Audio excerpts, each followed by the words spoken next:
Green is my favorite color. No. Green. Wanna be a big lover.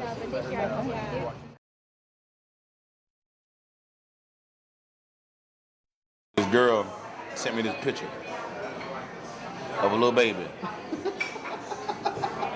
And and it was in a town that I had never been in before. And she sent me this picture. She said, "New Jack, this is your baby." And the baby looked like a pigeon with a spiked hairdo. I swear to God. I told her that ain't my baby. And she said, "No, but you was there with me. You remember that night." I said, "Look, bitch. Cocaine's a powerful drug, but that ain't my baby."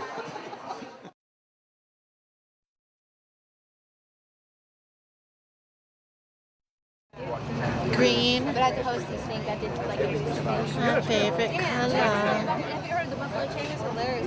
Green. I did it last Like year. a big green machine. No, this Nobody fucked with us. Fucking do it. Fuck that, man. Kissing ass. I'm a dick. Well, fuck it. Don't bitch about it. Bullshit. I don't give a fuck and shit like that. Fuck it. I don't give a shit. Am I cursing too much? Green has a lot of protein. Full bar, rolling bar. It's like Colombian emeralds. In WCW, like, how serious were the politics? And I'm not answering shit like that. Green. Yeah. Green. It's my favorite color. Green. I think I need a new lover. Fuck.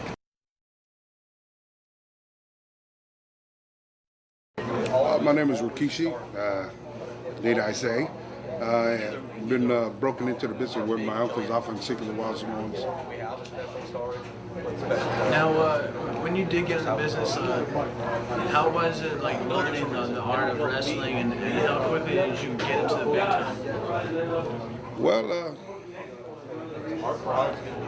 how quick did I get into the big time? I guess I was always in the big time. I just never knew it. Been with the WWE well over 12, 13 years. And I think the business has changed the way it used to be. Back in the day, it was more full contact, where my uncles in Alpha Seca used to really go in there and scrap. Nowadays, it's more or less like entertainment now. Which I think it's good, because for longevity for a wrestler, you're not being beat up every night. You follow me? So it's good. My name's Sean O'Hare. I started with the power plant in the year 2000. I was with WCW for about a year and a half, and then they got bought out by WWF. It's now WWE, and I carried over there, where I just finished up my contract just this week. WWE. What exactly happened with WWE? Like, why did it? What happened? Why didn't they renew the contract? I felt like I asked them, and they were not opposed to, if they weren't going to use me the way that I wanted to be used, that to go ahead and give me a release, and they agreed, and they didn't want to use me the way I wanted to be used, and the things I wanted to do, they wanted to be somebody different, I felt, and they didn't like the way that I wrestled, so we part ways. It was it wasn't a bad breakup at all.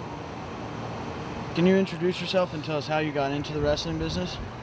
Yeah, I'm Psychosis from Tijuana, Mexico. And I got 50 years in this business. And I'm sorry about my English, it's not so good, but I try to speak English, all right? I'm so sorry for my English. And the business for my brother. My brother and I, is Phobia, his name in Mexico. It's not a big name, but a big name for me and for my family. He's my big brother, and I love this guy for the business. He gave me the business, and I love this business right now. Can you introduce yourself and tell us how you got into the wrestling business and what made you want to get into the wrestling business? Sure. You're looking at Sylvester Bear Turkeye, affectionately known as the Predator. 6'6", weigh 305 pounds. Basically, I got started in 1999. I had been doing a good deal of acting in Hollywood, as far as commercial work especially, but also theatricals. And everybody kept saying, hey, I think, you know, you'd be good to try this pro wrestling. That there's a school down in Orange County, down in Costa Mesa at the time. It was called the Ultimate Pro University. So initially, because I have a background in amateur wrestling, I declined it because I just didn't believe that pro wrestling had much to offer me. But then I went down and finally I decided, a friend of mine said, hey, go down, check it out, least you could do. Went down, I picked up on it very well as far as the moves, a lot of the ideas, and the rest is history. Currently I wrestle for 01 Pro Wrestling in Japan, and I also have a fighting deal with K1, which is one of the better fighting companies in the world. So I do no holds barred fighting, and I also do pro wrestling. Introduce yourself and tell us. Oh, come on, man. You know who the fuck I am. I know, but for the documentary. Oh. And that's how I did in the last one. Oh, did you? Yeah, I mean, that's how we started. I'll keep it like this, though. Vampiro. Okay, cool. Tell us, what's the wildest, craziest experience you've had in the wrestling business so far? When I had a hard-on and I walked on ICP's tour bus. That was pretty crazy, because everybody on the bus got super excited and formed a line to take a Polaroid with me and my boner. Other Polaroids to prove this, though, or what? What? Is there Polaroids to prove this, or what? Yes, there are, but they're in private collections worldwide. It's a sought-after item on eBay. All right. Yeah, do the fence. Sweet. Yeah. Yep. Yes.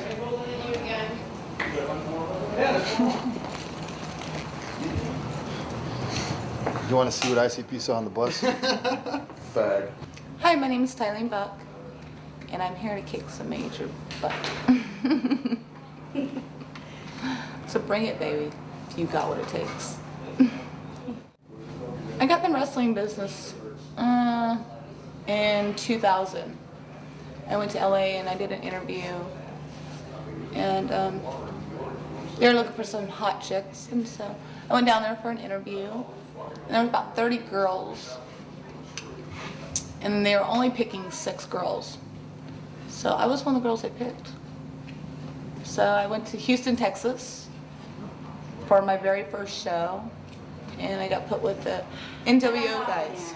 So with like Kevin Nash and Scott Hall and Scott Steiner and Jeff Jarrett and all them. So, and I was like one of their girls for a while, like one of their ballet girls. What was it like working with them? Oh my God. It was a lot of fun. I really enjoyed it. What the NWO is basically like, they were the badasses and they had the hottest chicks and all the money, and they ran the show, and so it was cool. It was a lot of fun. So that was the beginning of it, and I was addicted from then on. The #1 stunner, Baby Slim, is up in this house. Not big, baby. I dropped the big because I'm not that big anymore. Baby Slim, the king of the bling, the CEO of Keeping It Gangsta. I've been in the business for about 4 years now. Were you a fan of wrestling ever since you were a young kid? Oh yeah, for sure. My inspiration, Ricky the Dragon Steamboat, Hulk Hogan, Sting, New Jack.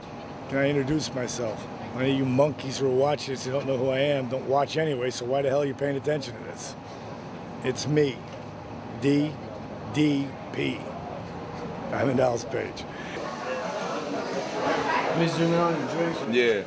Yeah, look, you got them big old fruit bowl. That's some heavy shit there, bro. Tell us about what happened last night when you were blading. Like, that was a serious blade drop. What went on last night? Blading, what's that? What does that mean? I've never done that before. You know, you ask me no questions like that. This is not secrets of pro wrestling. This is not exposing the business. You watch your mouth, mister. Oh, I'm sorry. I did not cut my head with a razor blade, all right? I did not do that. So that bullshit Mike talking about, don't fuck that bullshit. I ain't. We are not gonna take. We ain't gonna edit this. We ain't gonna take it out. But whatever the fuck Mike is talking about, Mike, stop watching Secrets of Pro Wrestling, bro. Because I ain't never told you I cut my head with no razor blade. This is legit shit. motherfucker, you. Put me on the spot, you bastard.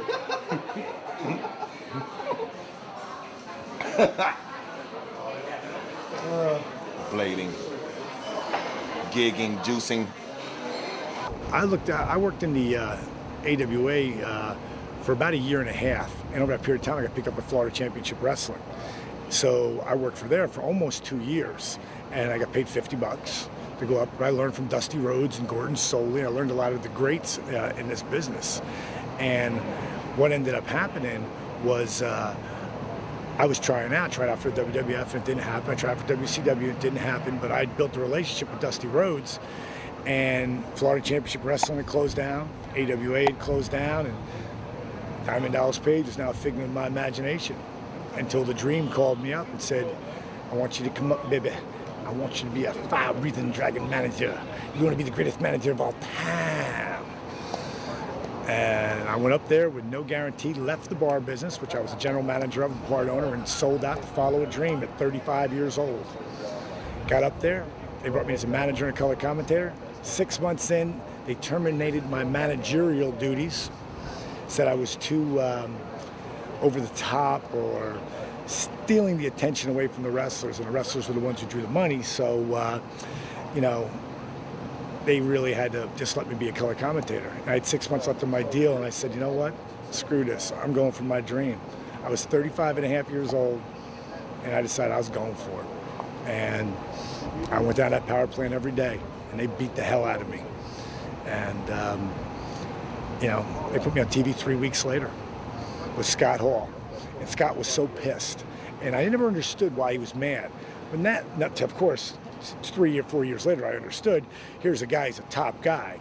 They weren't making him a top guy or giving him the opportunity yet, but here's the guy's a top guy who was being stuck with a jabroni manager wrestler.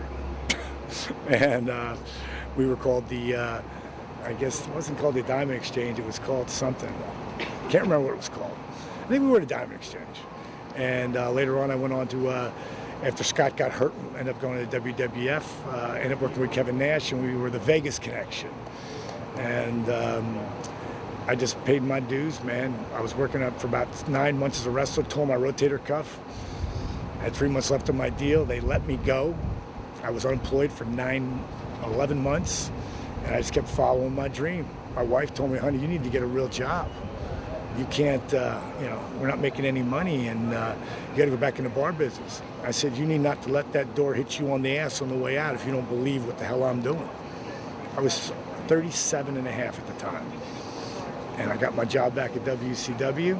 I first got into the wrestling business back in 1993. I started doing independent shows. It was back when I started auditioning for television roles and commercial. I wanted to be on TV. I wanted to be a movie star. I was always an athlete since the time I was 15 years old. I started lifting weights, watching my brother and his friends, and becoming my friends too. Mostly men who were very supportive, egging me on to lift more weight every day, and who really made me feel proud and cool when I was in high school and college. And I started basing my friendships and my life around a very physical environment. I played a lot of sports, a lot of intramurals. I was not good at anything except that I liked the team camaraderie, and I liked the fact that I had a whole lot of men around me who were pushing me forward and thought that I was a real a woman. You know, it made me feel really special. Well, I've been in the industry maybe 16, 17 years now. This is the worst I've ever seen it, as far as there's not that many places to wrestle. Obviously, there's not that many territories. And, you know, it's a promoter's market right now. The promoter's going to give you what he wants to pay you, and you're going to have to take it or go nowhere else, you know? If you're not in WWF or TNA, where else can you be? No American is making money in Mexico. You know, no Americans making money in Puerto Rico. Some Americans are making money in Japan, but a lot of people don't want to go to Japan. So right now it's at an all-time low. And unless they start playing politics and games and get back to business, we're going to stay in the predicament we're in. You can't keep waiting for another Rock to come along and save the business. Were any of the guys like jealous of the exposure you got in WCW or like the ratings you drew compared to their segments? Oh, extremely. Well, my ratings got higher than a lot of the top wrestlers in WCW. So it started a lot of heat in the back room. So, do I dare name names? You're welcome to. Or should I just leave it alone? Well,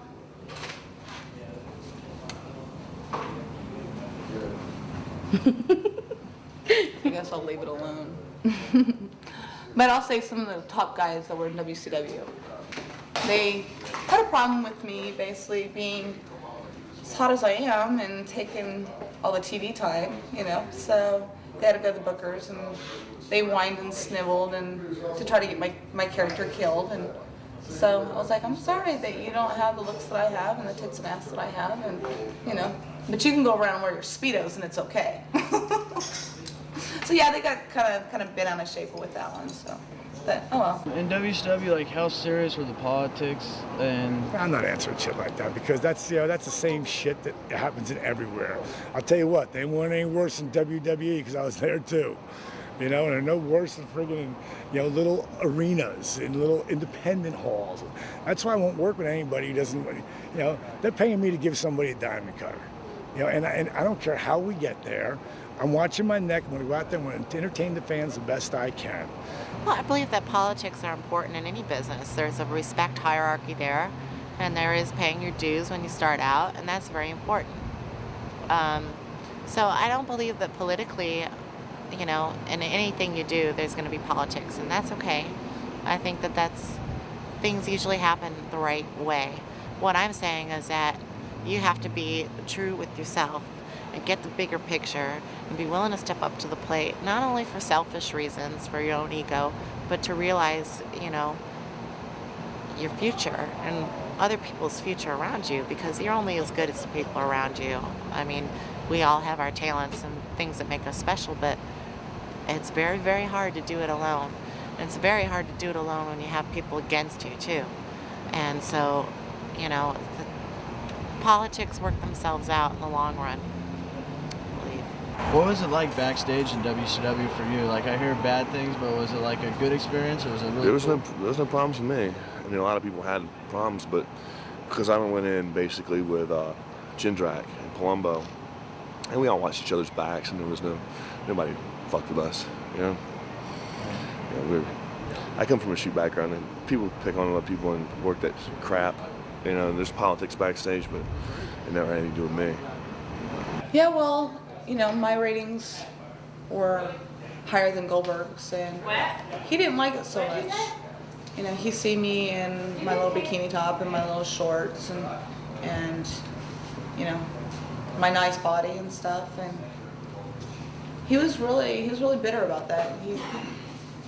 He's whining and sniveling because my ratings were better than his, and it was okay for him to wear his tight little Speedos, but it wasn't okay for me to wear my bikini top and my shorts and stuff. And he snivelled and whined about it, and ran to the bookers and tried to get my character killed, and it was a bunch of bullcrap. It just really was. Did you approach him personally about it and tell him what's up, or? Well, actually, we ran into each other. He came out of the locker room, and I was walking down the hall, and he said, "What, did this turn into a porn show now?" And I was like, well, maybe not a porn show, but maybe a gay porn show with your little Speedos there. So he was pretty hot about it, but I was like, whatever. You gotta act like an asshole about it, then be an asshole. So yeah, he does have two faces to him. It really helped you become what you became and get on TV. Who was the Bill Goldberg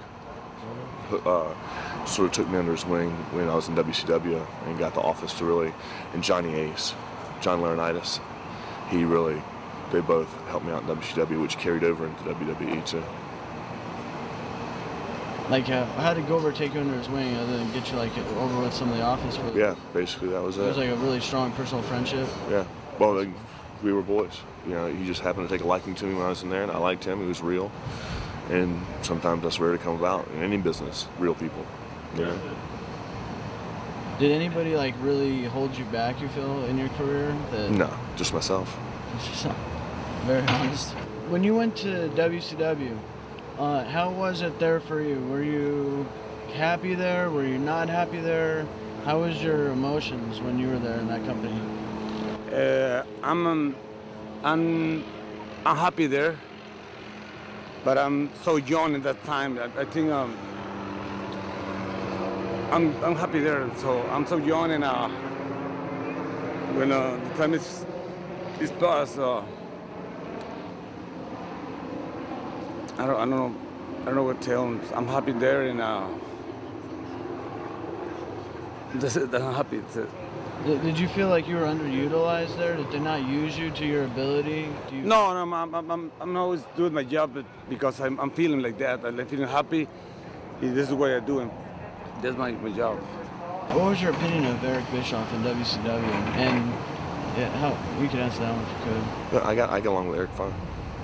Yeah. Eric, he was there a very short period of time while I was there, and Russo was more in charge when I was in WCW, and right when he went out and Bischoff came in is when they did the buyout, this takeover, whatever you want to call it. Did Vince Russo really help you, Phil, in like getting on TV and pushing you? Definitely. And like you're not. I know some people look at him really critically. You would say that all that's bullshit, and he's a good guy, or the guy has talents, or He never did anything wrong to me, and he put me on TV. You know, and he listened to some of the things I had to say, which no one really did, being as new as I was, which was totally great. Him and Ed Ferrara. What didn't I like about WCW? Who's got a rental car here? Well, All right. It needs to be, we need it for like a full shoot, you know what I'm saying? No, I know, that's what I mean.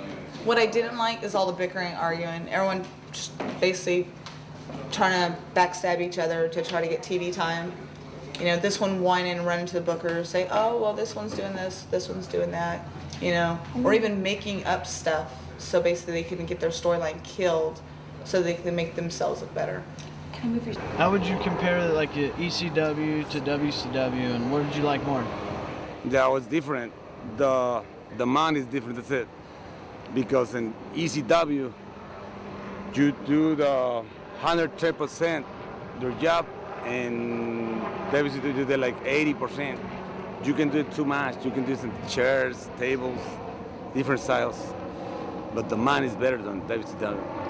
So in WCW, like the wrestlers wouldn't try as hard, pretty much, or? No, the company they don't like it so much because entertainment for kids, not for crazy guys like that.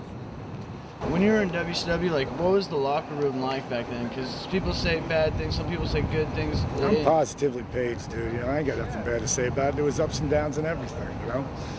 And as far as I'm concerned, you know, there's good and bad in everything. And you're gonna have you guys who use shit disturbers, and they just stir shit no matter what. I try to look the other way from that, you know, and I try to look at the positive side of it. And you know, it was a great time for me. I had a great experience, the good and the bad. I wouldn't have changed a thing. What was it like politically backstage in the WWE? Was it a frustration or was it just normal day life? It was a great thing for me. Yeah. What when WWE bought WCW or now the companies merged, like how did that change the landscape of wrestling and how did it affect you personally? Well, it didn't affect me at all. Again, I was at home. I think it would probably hurt other wrestlers because that weren't in the WWE. The guys that were in WCW were probably worried about were they going to have a job for WWE. So I guess, you know, I wouldn't know how to answer that because I wasn't in that position. And fortunately, I was with the WWE at the time. So, yeah, I guess it hurt a lot of guys. When WWE bought WCW, how did that change the business for you and for the wrestlers backstage? Well, let's see, when WWF bought WCW, I was actually feeling at that point a little bit something quite not right, you know, and I was worried about worried about my job. Actually, I felt that something was going on. And so I thought that WCW was actually great because we should always have options. You know, and you're taught to believe that, you know, yeah, when you're with one company, it's the best, and we're going to beat everybody else, and that's the greatest. But what the stupidity of most of the guys, what they didn't get was, well, if you're gone here today, where are you going to go? So, you know, Coke would be nothing without Pepsi. Pepsi would be nothing without Coke, you know, help each other out. So most of the guys would go to WCW and just kind of be lazy or get automatic guarantees, and, you know, it's all good. Well, the product is going to fail like that, right? So, you know, everybody's looking out for themselves. They're not looking at the bigger picture. And it's very easy, too, to be able to get, you know, you want to do well. You want to be part of a company and go, yeah, you know, we did it, or we got top ratings, or, you know, we did this. But not to not diminish another company or another option for you always. When the business in WCW was going somewhat downhill towards the last like 6 months or so, 3 months, what was the locker room feeling? What was your feeling of like what was going on? Or was it a surprise it shut down? Yeah, it was. I was surprised. I didn't think we knew until the day of, you know, Panama City. But fuck it, I didn't give a shit. You know, whatever. What's gonna happen is gonna happen. You can't change it. People stressing out and stuff like that. If I didn't do my job well, then I didn't deserve to be in it. You know, I'm not gonna hate somebody else for me not getting a position, me not getting a job, whatever the politics are, whatever. If you're good at what you do, you get on TV, you get a job. If you don't, you don't. You know, certain things, love, kissing ass, have things to do with it. But I'm who I am. If I can't get along with who I am, I don't want to do it. So that's why we separated our ways. You know, but in the locker room, like I told you before, it wasn't my place. It's not my place to comment on that because I really didn't pay attention. Eric Bischoff and I were friends, but he would never help me, push me. It took Hulk, it took Nash coming back, it took Scott Hall coming back, it took Randy Macho Man Savage wanting to work with me. They're the guys who made my career, you know, that helped give me that opportunity. Eric Bischoff looked out for me and was a friend, but he would never push me because he believed in reverse nepotism, as contrary to what some people say. But then again, what the fuck do you know? The worst time in WCW, I think, was towards the end, when Eric Bischoff came back into the picture and basically just wanted to spend money that didn't really need to be spent, and wanted old talent to come back in that's been played out and storylines been played over and over. You know, they would bring back storylines that were from 5 years ago, and, you know, it was like played out. So after that, I mean, people just, you know, lost interest. They didn't want to tune in anymore, you know, because they've already seen that, you know. So I think that was probably the worst, is towards the end when basically everybody knew that the company was going to be getting bought out by WWE, and everybody's kind of like, you know, wondering, you know, what's, you know, if they're going to still have a job, or if they're going to, you know, be picked up by WWE, or, you know, all that. So there was a lot of heat that was going on, you know, a lot of bickering and arguing and fighting and stuff like that. So with me, I mean, I figured I'd just enjoy it for as long as I could with WCW, and with all my friends that I did meet there, and the, you know, close friends I met and worked with and stuff like that. But I would say that was probably the worst, but overall, you know, it was a great experience. When WCW was near the ending points, right before WWE bought it, like, what was going through your mind and what was going through the mind of the other wrestlers? The poor wrestling fans. That's what was going through my mind. Let's take Coke away and only Pepsi runs the world of that genre. One wrestling federation. And I know TNA's trying. I wish them all the luck in the world. But, you know, and they could do it. No one ever thought WCW would knock off WWF. But if WCW would have become NWO at any given time, Vince was dead. Because that was so strong, but they screwed up there. The main reason they didn't do that was because there was so much money put in the marketing of WCW that they didn't want to take this, you know, they didn't want to screw with that. There was millions of dollars put in the name WCW. NWO wasn't putting them, it was selling 10 to 1, 100 to 1. You know, and that was a mistake, and the wrestling fans they pay the price. How many people change jobs? You know, the average person, they say, changes jobs, and that's before you know, out of college, 3 times. You know, I mean, that's life. You know, when you get into a monopoly, it's not good to think like that. You should think on a professional level of excelling at what you do with the people around you, and not to squash something else that's, you know, really helping to make your business bigger. And so I feel that was, you know, I feel that was a disaster when that happened. Wasn't happy about that at all. When you did get into WWE, like, was the backstage atmosphere completely different from WCW? Like, how did it differ? Yeah, it was more respectful. People worked together more, you know, but it's just, you know, it's locker room. I don't know, I can't say, you want me to say something good or bad, it was just there. I worked, I was in the locker room, I changed my clothes, that was it. Everybody stressed, it was all this. Fuck that, man. I was on TV, I had to do a job. I didn't even worry about who was talking about me in the back room. Fuck it. How would you compare your time in WCW to the time in WWF?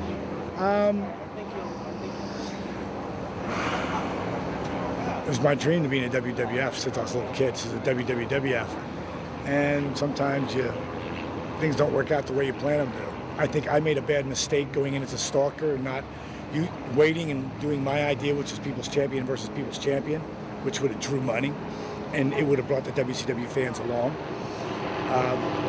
I'd say I made a bad mistake in judgment of how I came in there. I don't blame anybody but myself. I'm responsible for my own actions. I'm very thankful that I got that last run with Christian, because that showed out that the 47 or 46-year-old man could still go. And you watch back WrestleMania 18, man, we had the people big time. And there was nothing on our angle. Nothing. If we'd had a pushed angle out of that, we'd have really been live. But overall, it was a good experience, man. Every experience I have is a great experience. You know, this is everything I do. I don't look at anything in a negative level. It's not who I am. What was it like when WWE bought out WCW and you changed rosters and changed companies? How did that affect you mentally, and how did that change the business and from your standpoint? It was extremely stressful because it was a whole different ballgame from one company to another, and I did not enjoy that part at all. And that's one reason I went to Louisville the first time, because I couldn't adjust to what they wanted me to adjust to. They wanted me to wrestle a different way, be a different person than I was, and I guess I couldn't pull it off. The stress was just unbelievable. What's it like working with TNA? How's the locker room there, and how's it feel to be a wrestler and an announcer for them? The locker room's very relaxed. There's not that much politics. I just think that they're not doing good business. They're like WWF. If they like you, you can do no wrong. If they don't like you, you can do no right. And they're picking a lot of people that shouldn't be in positions that they're in just because they like them or they're favorites of theirs, and business isn't being done in either company. Relationship, when you met Triple H, how did it build from there? How did you, what was it, how did it develop? Was it very instantaneous that you two just hit it off and grew a very close bond, or did it take time for that? Paul's and mine relationship developed about 6 months after I had been working with the company on a daily basis. We were neighbors. Found out we lived 5 minutes away from each other in New Hampshire. And, when I first started, like I said, I went on the road right away. It was back when it was not a multi-billion-dollar business. We were doing high school cafeterias, and there were, a couple hundred folding chair seats. Or we were overseas because it was then where you could make some money, more than in the United States. So I was the first woman on the road full time. There hadn't been a woman on the road because it is a guy's business primarily, and things are very different then. So I was scared, I was nervous, I wondered what I got myself into, although most of the time I've always looked straight ahead and taken each situation as a new endeavor, as a new situation. I didn't know anything different anyway. So but I stayed close to him, and I think also by driving with him for many long nights, many long drives, lots of talking, learning. We really gravitated towards each other and became very serious with each other 6 months later. And you know, then eventually he was going to be the man that I was going to marry, and it didn't work out, but we spent 5 years together, and it was a very good relationship. And you know, I wouldn't have wanted it any other way while I was working for the company, for WWF at the time, and on the road. Yeah. How does the relationship break up? Like, what happened there? Our relationship broke up after Stephanie McMahon, who is Vince McMahon's daughter, joined WWF after her college days, and they were working on a storyline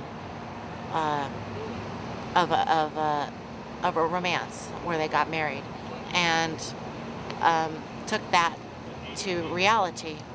Paul, on the other hand, chose to have an affair with Vince's daughter, and you know, it wreaked havoc on my life for a year. I was with the company and didn't know, and suspected, but you know, even in real life, you hear of people going through this.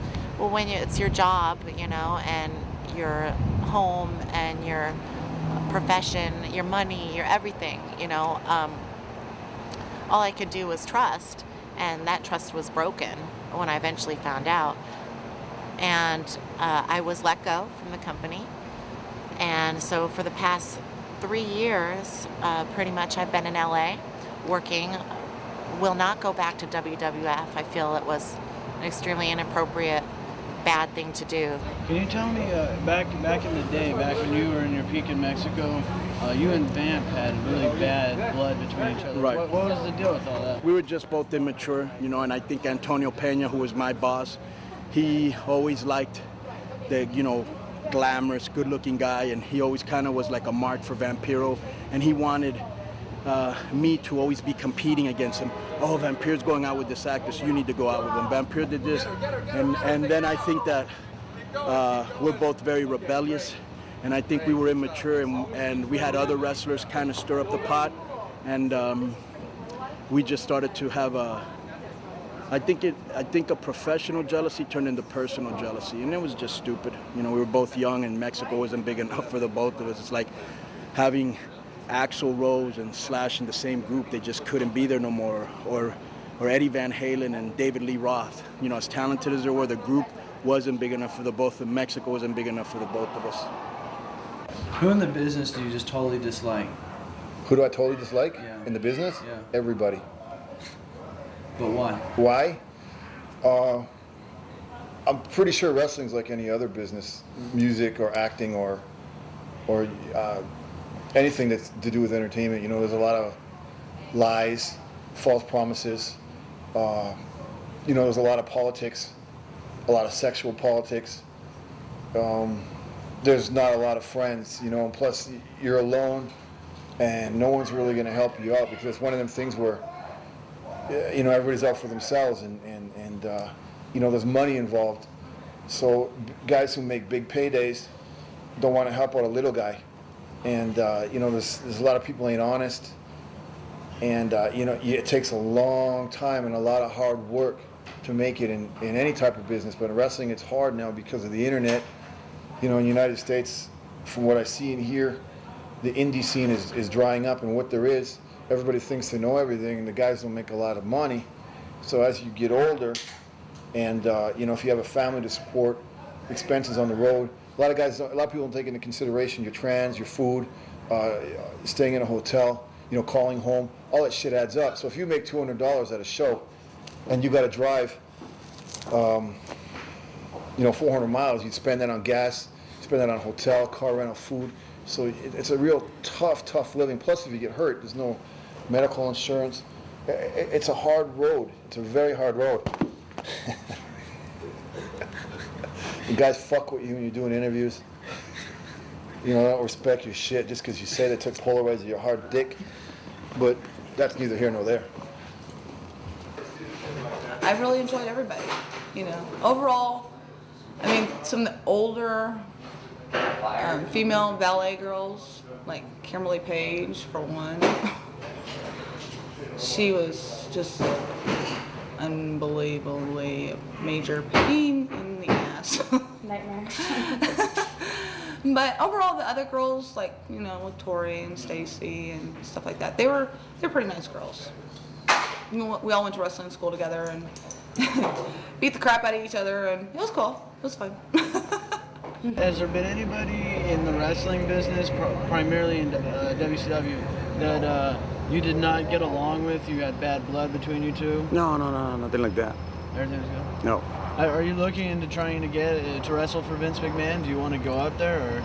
I'm always trying to do a good job, and maybe in the future, maybe not, but today I do my job the best I can. Contracts were really hard, you know, because it was getting towards the end of WCW, so it's hard to get like really killer contracts and things.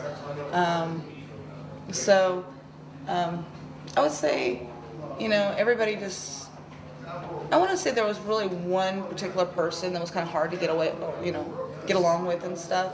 I mean, everybody had their moments, I guess, when basically there was a lot of stress going on. Overall, I think I you know, liked everybody. I mean, the girls were kind of catty at times, you know. Just have no respect for whatsoever. Well, I mean, everybody knows the story about, you know, the McMahons and you know, there's always people on the outside. I mean, doesn't really bother me. You know, I can't. Other than that, I can't say as if I've run into too many, you know, bad people or hurtful people aside from what's that displayed in my personal life. You know, because it filters over. How's Kim? She's doing great. Yeah?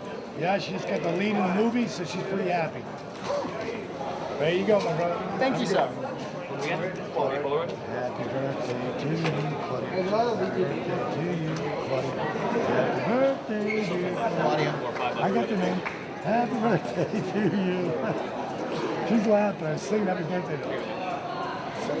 So what are you? She doesn't know who it is yet. This is Diamond Dallas Page. No, she's really laughing. I don't know if you're familiar. I think Ric Flair said some bad things in a book. Yeah, I heard about it. Can you tell me what you would say back to Flair? I ain't got nothing to say to Flair. You know, I don't say things that I won't say to someone straight to their face. And if Rick has his own opinions, then that's fine. You know, I have respect for Ric Flair as being one of the greatest workers ever. He never thought I should have ever been a top guy. He's one of the people who really tried to hold me down big time. And him and a couple other guys. But, you know, and what I mean by that is they didn't want to give me a break when he was booking. And that's okay, because that's what Rick believed. And he was entitled to his own opinion. I'm taking the high road like I always do. If I got something to say to Ric Flair, I'll say it to his face. Why would he want to hold you down? He honestly did not think that I had what it took. He didn't honestly believe. It wasn't anything personal. You know, with Rick, I don't think it's ever anything personal. He looks at a guy and you go, that guy's going to make it. He's not, he is, he isn't. I was in the he's not. And whether Eric Bischoff pushed me to the roof, and we've all seen people get shoved down people's throats, you can't make people chant DDP. You can't make them do it. You can't make 22,000 people in Chicago's United Center, or in Birmingham, Alabama, or Atlanta, Georgia, or in Salt Lake City chant and make 20,000 people do this. You can't make them do that. You know, you've got to have something. And I had work ethic, drive, intensity, and I was real. I was really that guy that they said would never make it, and they were wrong. And so was Ric Flair. Now, we did an interview one time where I came in and he gave me the most unbelievable introduction. I'll never forget it. It was in Toronto, right after I finished making the movie, I think it was Ready to Rumble. It was Ready to Rumble. And I got in the ring and I said, well, Rick, that must have been like sticking 2 ice picks in your eyes. And he said, well, Diamond, I must admit, I never thought that you would ever hit the fame that you hit. And it was like as simple as that. I was never mad at Ric Flair. I'm still not mad at him. You know, I'm not going to let something like that bother me. You know, it really doesn't. You know, as far as I'm concerned, Ric Flair, in my eyes, it goes down as one of the greatest workers ever. You know. That was bullshit what Flair said about you in his book. You know, I'm going to take the high road. I know. And I don't say anything about anybody unless I say it to their face. I read your book. It was a good book. Very good book. And it's called jealousy because he didn't want me to ever make it. Yeah. He really didn't. He tried to hold me down as a booker. So I told you I've had this mark. All right, so we got that camera on. Okay. This is when won the world title, but you have to know what it says under it. It says, and finally, I want to thank all the skeptics who said I would never or could never, because nothing or nobody could have motivated me more. And my man right here, that's the page you want signed, okay? That's what it's all about. Spell it. Marty. Just M-A-R-T-Y? Yes. So I'll make sure. You know, the only person I don't ask how to spell his name is Bob. Right, Bob, whoever that Bob is, changes his mind how he's spelling Bob, forget about it. You know, I'm 48 and a half years old, and I'm still going. You know, nobody's going stronger than Flair, though. That son of a bitch is still going night in, night out. And I don't know how he does it. See, I can't say nothing bad about Ric Flair because because it's not in me to do that. That's class act, by the way. You know, I've had way more fighters like Boss Rutan and, you know, it's just Mr. Inoki and these incredible guys who I've seen around me. It's just, I mean, the growth and the level that you achieve far outweighs. It makes that look so menial, you know, so it's hard to answer that question because I don't really have a hatred or like, you know, I'm not mad, you know, I don't spend my days going, how can I get even, or just, you know, I really in a comfortable place, solitude, and have been blessed to have moved on and grown. So I mean, you know, when you look at that, you can't, you know, I could never expect that to happen again, ever. So, you know, everything happens for a reason, it all works out. It's incredible growth. So I can look back at the people who did me wrong, even on a very, very big level, and go, it's so stupid, it's so ridiculous, there's so much, you know, I can look at that, or I can go, oh my God, look what came to get me, you know, wow. We're ready to roll. What are you doing over there, man? He's making. Do I ask you what you doing? You do your shit? No. Yeah, you were. I've been doing this shit for years. I just started grabbing fucking pieces, a pair of scissors, cutting up shit. No, put you in a leg lock and you go break it up. This is the first match. Right now. How many matches? Then when I shoot 12, then when I just 12. Takes me a long time to put my thumb on. Yeah, I'll help you. Maybe like when you come in a kick, I'll give you a big kick. My girlfriend. Then I'll take care. Okay. Girlfriend, do you need glue? If I forget, remind me. Throw me him. Throw me like that. I want to juice. Turn around, give it to him. Yeah. And then go Riz. What was the greatest accomplishment or experience you've had so far in the wrestling business? Wrestling business. Wow. I got like 5, but the most I can remember when I lose my mask in Atlanta with Billy Kidman. Rey Mysterio Jr., he gave me a hand. And he told me something I feel like that, like, don't worry about the mask. The mask is not a wrestler, the wrestler is you. Something like that, but I understand this is why I sometimes keep the mask, something with the mask, but I love Rey Mysterio Jr. too. He became a good hand in WCW. So what was that like for you mentally to lose the mask? Like, was that like... Yeah, but in Mexico it's tradition, something like in your mind, maybe, to say, with the mask you're the same guy, but you feel different. When you lose the mask, you lose like when you have kids, you lose the kids, for me, because I'm always with the mask. But it's different in the United States. I understand that. It's different. You don't respect that.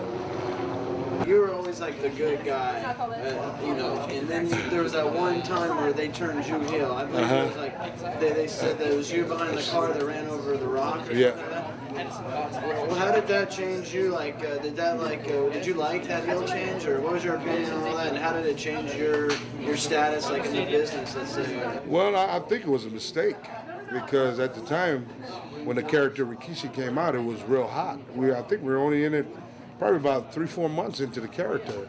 And just when it went time to go switch it, I felt that night, matter of fact, it was here in Anaheim when we did the switch. And I think the people just didn't buy it. You know, at the time there was no other heel that could be working with Steve at the time, or Rock. So I think that's the reason why that they came up with that idea as far as making the switch. But I thought it was a bad business move, not only for the company but for the character as well.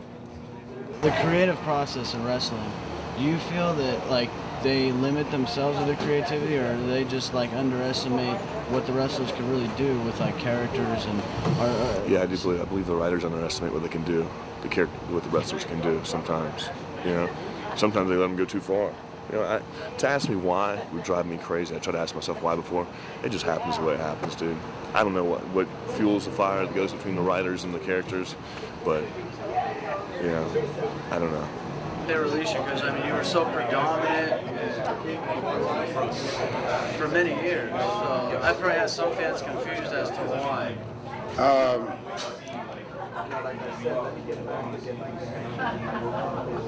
It was a decision that I made personally, being that I wanted to be able to move in a different era as far as doing something different with my music. I've always wanted to be able to have time to cut a CD and pretty much drop an album.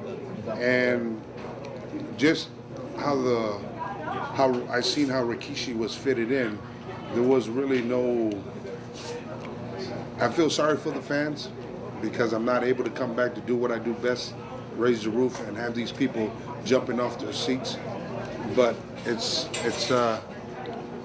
was just time for me to move on. Yeah, after the whole affair thing, that's when you lost your job. Do you think that Stephanie personally was involved in having you released and let go from the company in some way? Absolutely. I think that Stephanie was involved. I think that Vince McMahon acted inappropriately. You know, to me, Stephanie was a woman who was coming into the company in an executive position, who had a chance to really be a role model in this business, and I think that was probably the worst thing that could have happened as a demonstration to both men and women to join the company and have one of their highest commodities be let go due to a personal situation that is inappropriate, and then to have it progress. You know, where you have somebody for the last 3 years who has been, I feel, quite dignified and just trying to move on, and have constantly had problems with them. And so I believe that somebody would have had the opportunity to make amends, you know, or to say I'm sorry, or to speak to me, because I never even spoke to anybody. I got faxed my termination. And so, you know, it's bad business, and I think it's not good for any of us who are involved in this business. It's inappropriate. There should be no reason why. If anything, you know, I'm just starting to get mad now and say what is the truth and hope that people will get it. But if they don't, it's okay. I'm willing to step up to the plate because it's just wrong, you know. And so I would assume, yeah, I did happen to see Paul a couple weeks ago for the first time, and he was very angry, very rude, and it just kind of made me laugh. And I felt, in one sense, I'm so glad that I'm not there at that point in my life anymore, because, you know, it doesn't mean anything if you can't enjoy it or be grateful for it. And when you get to that point, you know, it's really want the guys and ladies to see what an opportunity they have, you know, how special it is, what they're learning, what they're seeing. And if you can't enjoy that, then it doesn't mean anything, you know. Was there anybody in WWE you felt that held you back at all, or somebody that kind of reached you from, or prevented you from reaching your potential?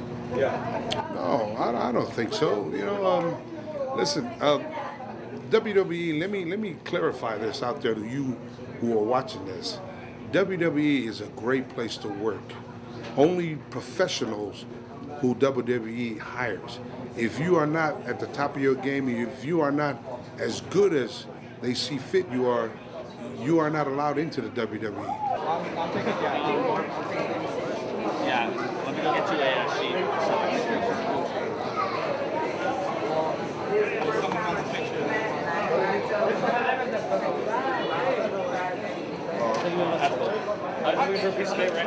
How does the travel schedule of wrestling, how does that deal with like your personal life and your family and maybe a girlfriend and everything? It's hard. It's real hard, you know. I've went through about 15 girlfriends since I've been doing it, and one wife. I was married for about 3 months, but that it's hard to have a family and do this. It really is. I don't have a family. I don't have any children. I don't have a wife. I have a girlfriend, but it puts a strain on the relationship, you know. Bruh, it's 12:15 my time if I was on the East Coast. This time last night, I was on my way back to the hotel in Puerto Rico, San Juan, after doing the show. My flight was at 7 o'clock this morning, and I left the hotel about 5:30. I get to the airport, they got no flight information. So I'm there like all day, right? All day long, I'm in the airport, and I take that back. I'm in the airport in the morning, but I've been on a plane all day. I finally get my flight. I found out what time. They finally found my flight and where I was supposed to be, what airline I was supposed to be on. So I jump on a plane from Puerto Rico, San Juan, to Atlanta. I got 30 minutes to get to my connecting flight. That's 4 hours to Atlanta, then 4 hours, 4.5 hours to LA. I come here, we jump in the limo, we go to the hotel, check in. My buddy Mike comes to pick me up, Mike Moody. We go and grab a taco. Goddamn Kevin called me to my Jack, can you get it to go? We ready to leave, da da da. I'm like, motherfucker, I ain't had time to piss shit or play with my nuts, nothing. Can I just chill for a little bit? So we went on and I went back to the hotel and wiped the sweat and the grit and the grind off my nuts. And then we went to the set. We went to the set for the commercial we shoot. We doing a commercial out here. But it's There Goes the Neighborhood Backyard 2. And right now, I have just officially hit hour number 24 that I ain't fucking slept.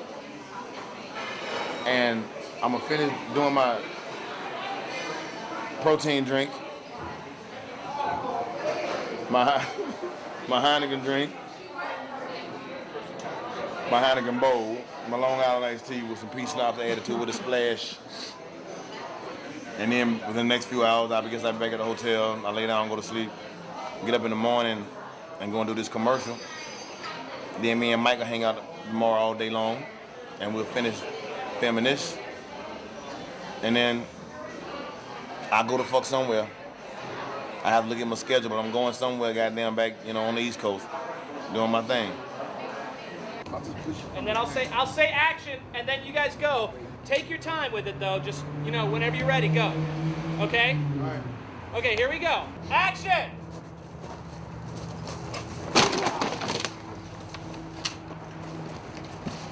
Who wants some? That was awesome! That was the shit! Action! Who wants some?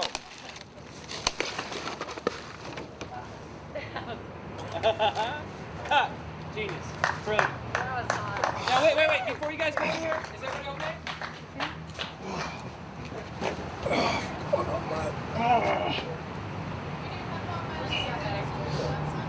Oh boy. Yeah. Nothing.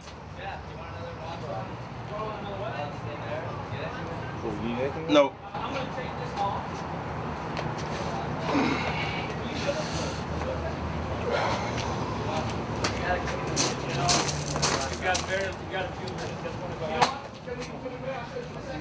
I need to bring the camera right here, and I need to look at these guys and go.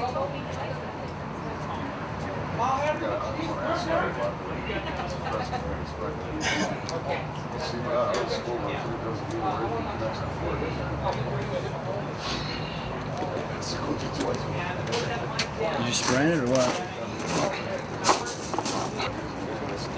Get the wind. Put on my wrist. It was my fault. It was my fault. Now I had my hand down and fell on my wrist. You want me to massage your wrist? No, stop. Only if you suck my black wiener.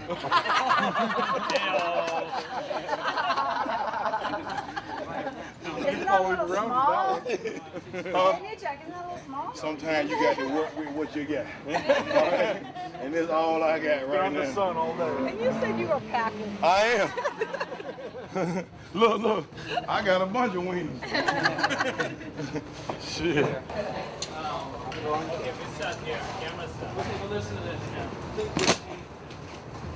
See? Where she's sitting. Yeah, but see, I'm gonna have that right up against the fence. Yep. And put this one behind it. Well, yeah, good. So that way to give you a chance, you have room and I have room, and then you clear it, and all of a sudden it shows me just pop up, and then you walk to the fence, just lean right to the fence, to the table. Yeah, is that a good distance for you, bro? I'm gonna stretch it out a little bit.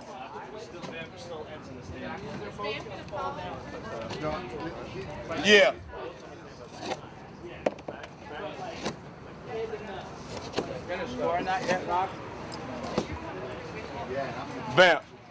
Vamp. On this, walk all the way to the edge of the box. Walk to the edge. Yeah. Roxy. Boom. All right. Okay. Let's do that. I got you. And then make sure when you look at it, make sure that I'm where I'm supposed to be, just in case you got the just going back and forth. I'll hold you till it's time. Okay. I got you. Okay. Everything's flying, and I'm he ends up standing like this. So so you know both don't go. You're the only one. It's a move. All right, cool. Let's do it. When you end, are you going to be on the risers, or are you going to be back to? No, I'm going to be coming through and through the air like this. Okay. Right? You're not coming down with me. No. You want me to sit down? No. I could. No. It's safer. No. It looks better if you just threw me through and you standing over me. Yeah, like I'm going to come down like I'm throwing him. Boom. Like that. Okay. And I end like this. And then you might as well just, when you end, you might as well just hold it, and then we can start joking and come in and do this. Now, if you want to follow through, I would feel better protecting you like this because I can. But I'm saying, you don't think if you follow through and we just like both come through the fence and the table? I'm coming through with you. Okay, make sure you get me past the fence. I'll come. Yeah, baby. Okay. Yeah, I'm gonna bust through the fence with you and bust the table with his back. You guys just gotta be there. All I'm doing, I'm right here. And you just flip me up. See the way he's flipping? Just get one guy to help you. I'm just gonna come up. Kev, you're going to have to duck, though, because your head's going to be over the head of I don't know if I'm control.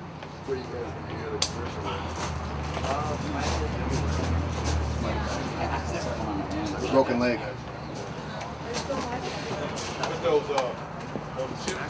Any more sandbags on? Don't tell your doctor. This is one time, dog. And when you say go, it's go, right? Now tell me this.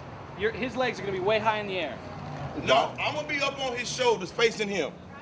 But your legs. My head is gonna be up in the air. My head. He's sitting here. His groin is here. It's like a sexual position. Okay. So he's like straddling your face. Yeah, basically. You ain't have to say the shit like that. Lord have mercy, he getting that through fucking gay shit. Come on, man. Why do you gotta get personal now? You know that's the way I am. So either you want to get lower or you want to get wider. Now listen. He's gonna be this high. His head's gonna be here. Do you want to see you land? Or do you want to see all the shit fly up in the air after you've gone down? No, you gotta see him go through the table. You need to put on film what's gonna fucking be good. Don't worry about potato chips. I mean, I'm telling you what's gonna happen. I'm gonna hit the table, the shit gonna fly. If you want to film me going to the ground, that's up to you. If you, I don't fucking know. Come on. All right, let's do it. And action! Bring me up, bring me up, bring me up, bring me up. Cut. Put him down, put him down, put him down, put him down. You guys know how we get him up. All right. Sorry about the drop in your head. I know. That made me nervous too. There's no room here. So you have to do it all in one motion. You got another thing? Get one more. Get one more. Hey, Roxy, I we got couldn't another. swing up by myself. Yeah.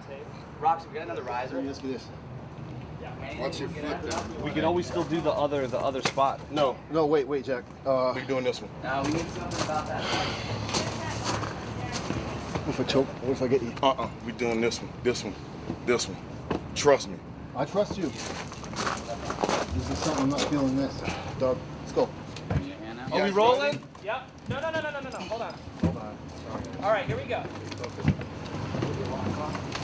Careful. Just worry about the fence. Jack kick like a motherfucker. No. I'm doing this. I'm putting you through. All right. I'm 3 when he Are tells we me. rolling, guys? Ready, let's go. No, not yet. Hold on. Action! I don't hit your face. Come on, there goes. See, hold on. Listen. All I fucking need is somebody to help me get up on his shoulders. That's all I'm asking. Just fucking put me up on his shoulders. I don't think I'm strong enough to. Just give us a second. When you say action, wait. Just get me up on his fucking shoulders. I'll give you a push up there. All right. Is there something higher we can stand on? Come on, just push me up. Come on. Jack, hold on a second. What if we got a higher table, squatted you up like this? Right one his leg. Flip me over. Yeah. Good, thanks. You ready? Ready? Come on. Dog, I'm not feeling it, man. You behind him. Come on. I get Jack, Come on. I'm not feeling it. Come on. I can't do it, Jack. I'm scared I'm gonna fall and drop you. You're not gonna drop me. Bro, I'm telling Bro, you. once they get me up there, just let them get me up there. All right, because they don't have to let you go until I get to the fence. I don't want to hurt you, dog. You're not, fuck that. Come on. Do you guys want to run through on the ground? Come on. Get him up, see if you feel comfortable with it first. Come on. Want to do that? Come on. All right, come on. Fuck this bullshit. Come on. Let's get him up. Just clear the takeoff. Ready to go. All right, Kylie, go ahead. Come on it. Go. Action! There you go. There you go. Come on. Come on. Come on. Come on. One. Come on.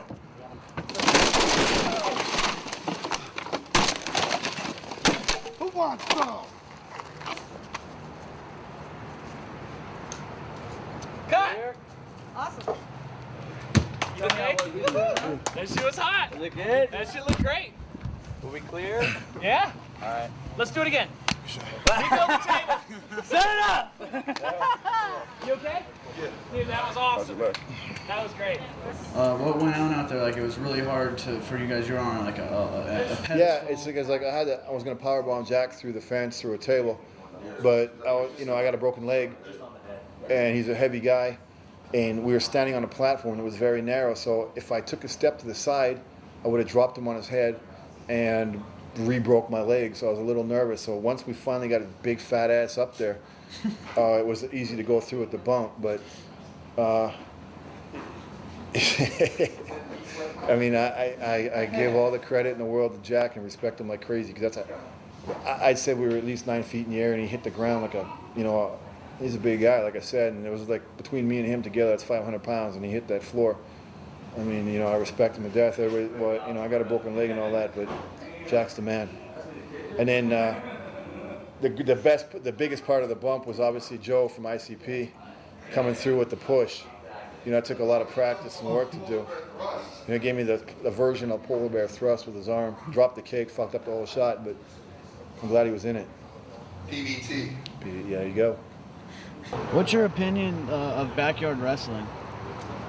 I don't like it, I respect. I respect to death, I don't like it. And because I'm a wrestler, I don't know this guy what's going on, but I respect for those guys. So you respect him or you don't? Yeah, I'm respected. You respect Whatever it him? is, yeah, I'm respected. I know it's the young guys, but people like it. I don't know why, but people like it. Some respect for those guys. Do you watch it and like maybe see a move you want to do? Do you take their move? Or? I watched just one time, and I say those guys are crazy. There's a respect for crazy guys. Not for me. I'll ask you about backyard wrestling. Like, do you look down on that, or do you think backyard wrestling is somewhere where people can get a start? Like, It's fine. Whatever people do, as long as they do it 100%. You know, I don't down anybody for doing anything.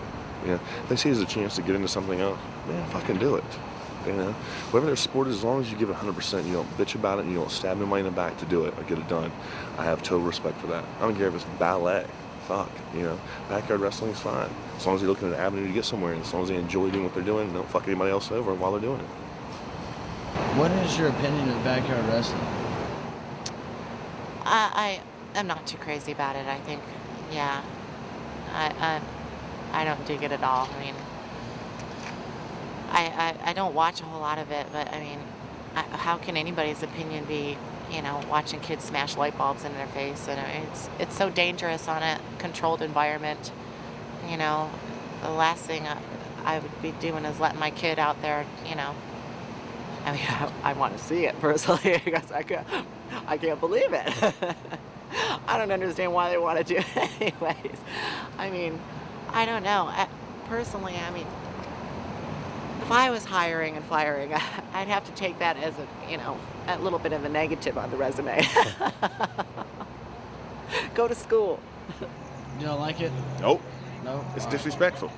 It's disrespectful to wrestling. How so? Why back in the day when all it took was a body slam and an elbow drop or a double headbutt knockdown to finish a match, to where nowadays you got to jump off the top of that building with a pitchfork and come poke the guy in the eyes with the pitchfork just to get a victory? It don't make no sense. Why would you want to hit somebody with a 1987 Buick to try to take it home?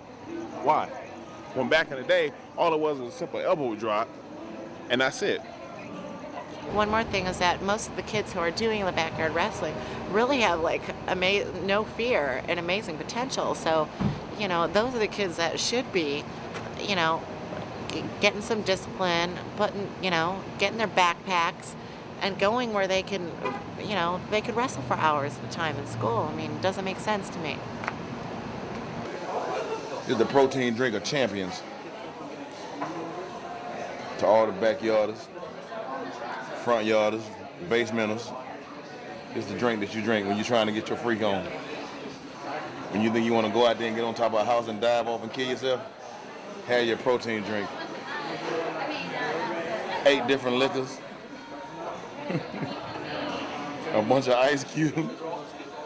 And a lemon squeeze. You drink this, it's guaranteed to bring you to your knees, bro.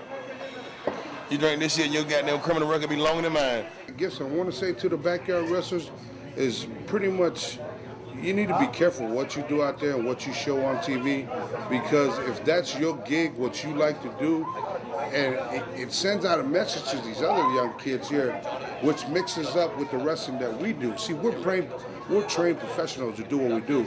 I had to go through schools and schools, hours and hours of training before I got where I am. Now, when kids see the backyard wrestling, they think, wow, you know, but they don't know that these kids here at backyard wrestling has no type of training whatsoever. They are trying to be like us, you follow me? So that's why I say backyard wrestling is very dangerous. You know, it can send out the wrong message, which it does to the young kids as far as what wrestling is. Can you give me your opinion on backyard wrestling? And like, I have no opinion on backyard wrestling except for there's some crazy kids. I won't even watch it. I watched 2 seconds of it and turn that shit off. You know, I mean, that's not an art. This is an art form. Okay, you know, making people care. Really, that's what it comes down. Nobody cares about backyard wrestling. That's just saying, boy, that's some stupid motherfuckers. Ichiban.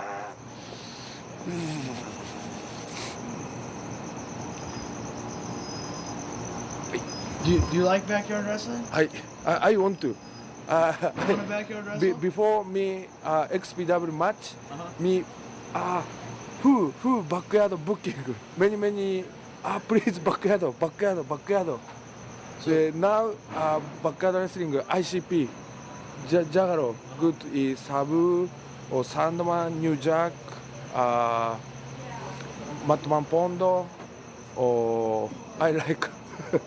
I want to USA, United States, backyard wrestling school or park. I want to match. You want to do a backyard match? Yeah, no. No, you won't do it? Yes. Oh, you want to or no? No. No, me want to. Oh, you I want like. No problem. Backyard, no problem. Crazy. It's crazy. I am crazy. No problem. Arriba, backyard. Cool, man. Thank you, Nasawa. Hi. Arigato. Anything specific that you want me to ask you that you might want to speak about, or that's on your mind? It's up to you. I don't know. I'm sure you have stuff that there's probably something that on your mind that you'd like to answer. Well, no, not really, man. You know, I'm at peace with everything. Everything's cool. Let me ask you this: like behind the scenes, like all the fans hear about ribs and the pranks wrestlers will pull on each other. Can you tell me something that had happened to you? Oh man, we're talking 12 years of ribs. You want me to say? You know what? Unfortunately, I was a guy that never really got ribbed on.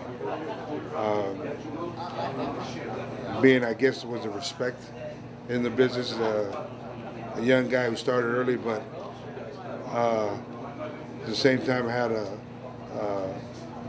lot of guys that respected me, and I thank God for that. You know, it was, I guess, when guys see you being one of the OGs in the business, sort of like, I guess, 12, 13 years. I started young, but then I feel old, and I'm not really that old yet. But I never really got ribbed on. But of course, I've seen a lot of ribs that happened back there. As far as guy's suitcase, the guy would come back from his match, and all of a sudden you'll see his suitcase hanging up from the rafters, chained up with dog chains. Or a guy will come back from his match, you'll open his bags, and you see that he doesn't have his gear or his clothes in there. Maybe there might be shaving cream full in the bag. So there was a lot of rips. You might come out one time from the show, you go out to your car and your tires are missing. Seats are out from the car, so yeah, it was a lot, but there've never been like real serious. Pull ribs on anybody, or did you ever have ribs pulled on you? Absolutely. Like you tell There us? are ribs that are like,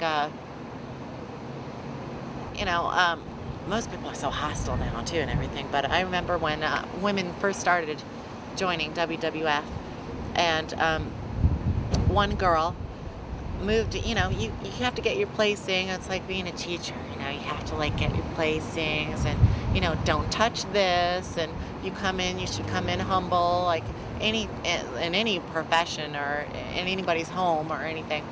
And I think there are a lot of people who, when they first started joining a big company that were not doing the high school arenas with 200 seats, they walk into this crowds of 20,000 people every night, and I'm going to be a big star.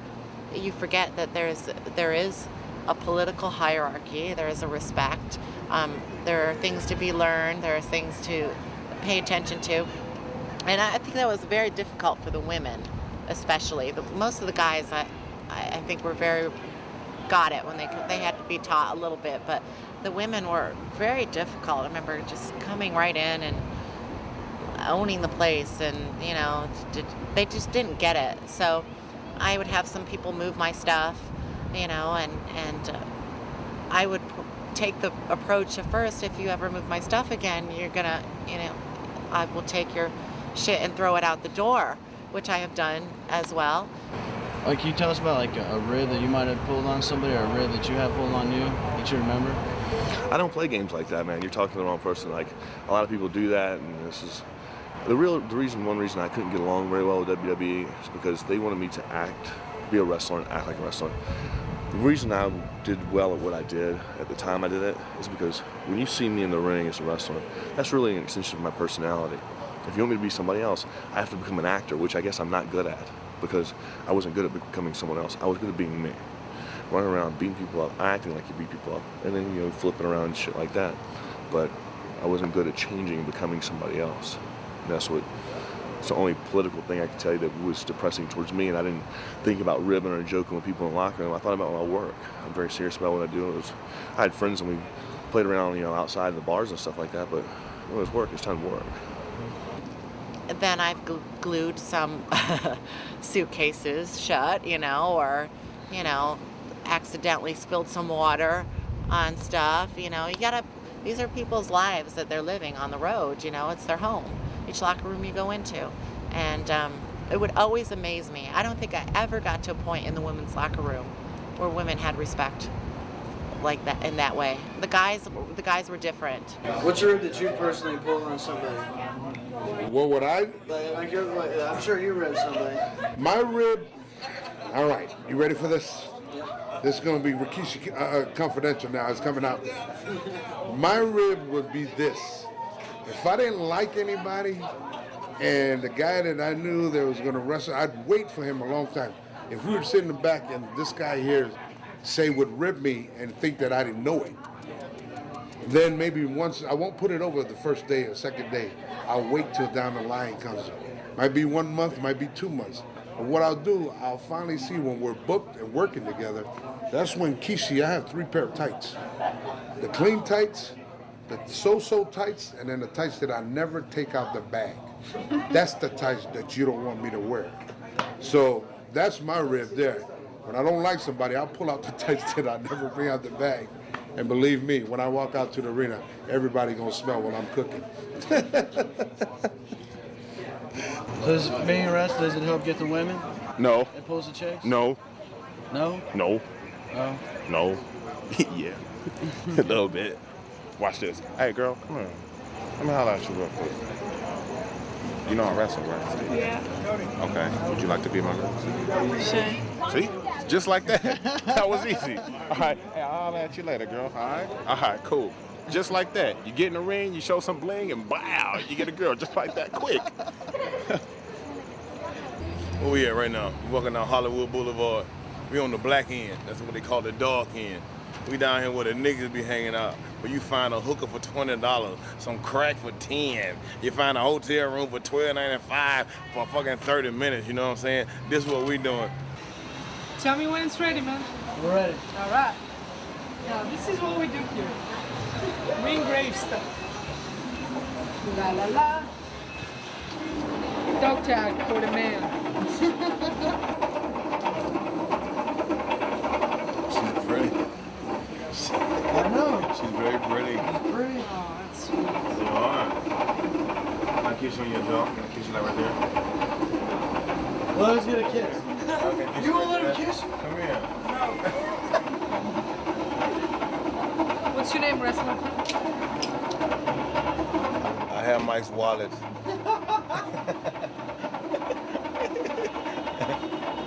I stole his wallet. On the second one, I put New Jack 211 Rampage. 1 minute. All right. You wanna go for a walk and come back? You pay me. What's up? What is this?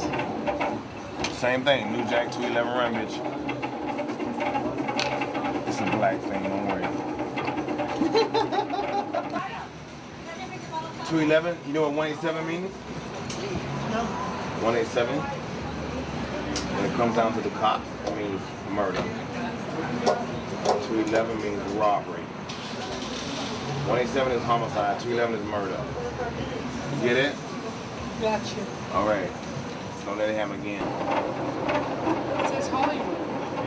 Why? My hat or my head? My hat. What do you have? My head? My head.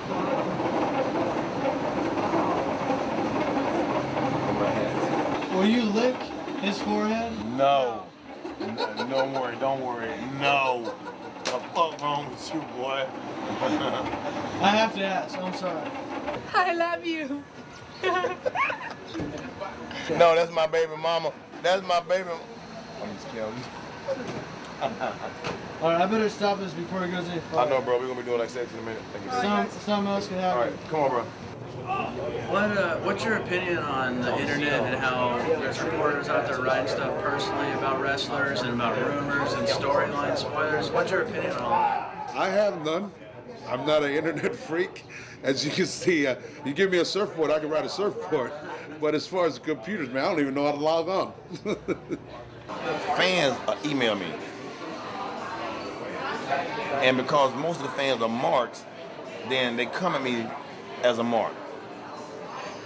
And the day I'm in the truck with Mike, and this boy emailed me, and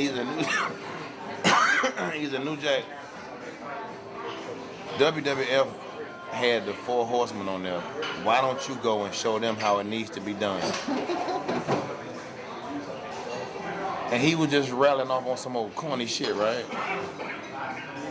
And Mike got a kick out of that shit, which I did too eventually. But I'm reading this shit and he's just telling me how he think I should do my shit. So I emailed him back. I said, let me tell you something. Look, you fucking fuck. I'm like, don't be emailing me with this bullshit, all right? I don't want to do nothing with the 4 horsemen. I don't want to do nothing with the WWE and whatever the fuck. What's your opinion of like internet wrestling, the reporters and the news and all the rumors? Like, what do you think of that? I feel it's been very destructive, and almost everything is very negative. And it's been something that's actually affected my life quite fervently. Internet is kind of a wide open, scary thing to me. You have stalkers, you have people saying that they're you have, anything goes on the internet, and it's mostly almost all negative, and you're taking people's word for it, more than like a gossip, even a gossip paper. I could deal with that. It's half truth, half fiction, Most of the time it's funny or fun, or even if it talks about a serious event, it's not that bad. But the internet just is it's a very dangerous thing, and it's warped, especially with wrestling.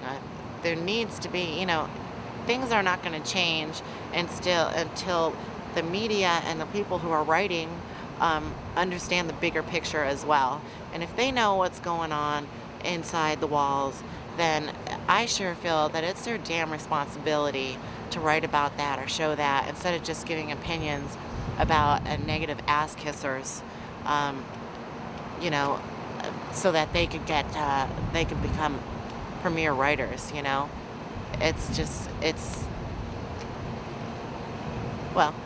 speaks for itself. That's my opinion on it.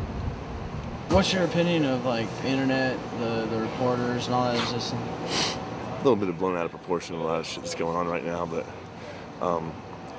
it's just things get blown out of proportion, but you have to understand you have to take the good with the bad. When you're going to try to be a popular person, be on TV, you have to understand that there's the bad points too, that people are going to say things and blow things out of proportion. And people would rather tell something bad about somebody than good about somebody 10 times over. But you sign on to that when you come onto the business. How has the internet, in your opinion, affected the wrestling business? Too many smarks. Too many people who think they know it all. Simple and plain. Who are the ones that know it all? The reporters or the people that read it, or what?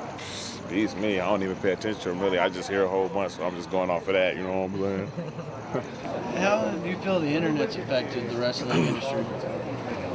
I just think that the internet has just made promoters be a little bit more honest, and as the way that they treat the fans and even the wrestlers. And I just think it's brought a little bit of honesty to this business. I think there's a lot of negativism on the internet when this is, it's mindless entertainment. It is what it is. It isn't, a real big thing on most people's minds or in their worlds except the wrestling fans and wrestlers themselves. It is what it is, and I just think the people that are so negative about it should maybe question themselves, what is it that they love about the business, and not always be trying to look for the worst of it, you know what I'm saying? When most fans email me, some fans are smart. They email me and they be like, okay, Jack, hey, what's up, man? Just going, holler at you, da-da-da. Hey, man, appreciate your work, da-da-da. But then you got no fans that think they know the business and they don't, and they come at you like they do, and they just straight up just stupid to the business. and they get to ask you these old mark-ass questions, and they'll email me with this shit. And every time they do, if I'm in a real bad mood, trying to get in a good mood, I email them back and fuck with them, man. And then it's like they email me and they be like, New Jack, I don't like you no more. I be like, I don't give a fuck, you fucking fuck.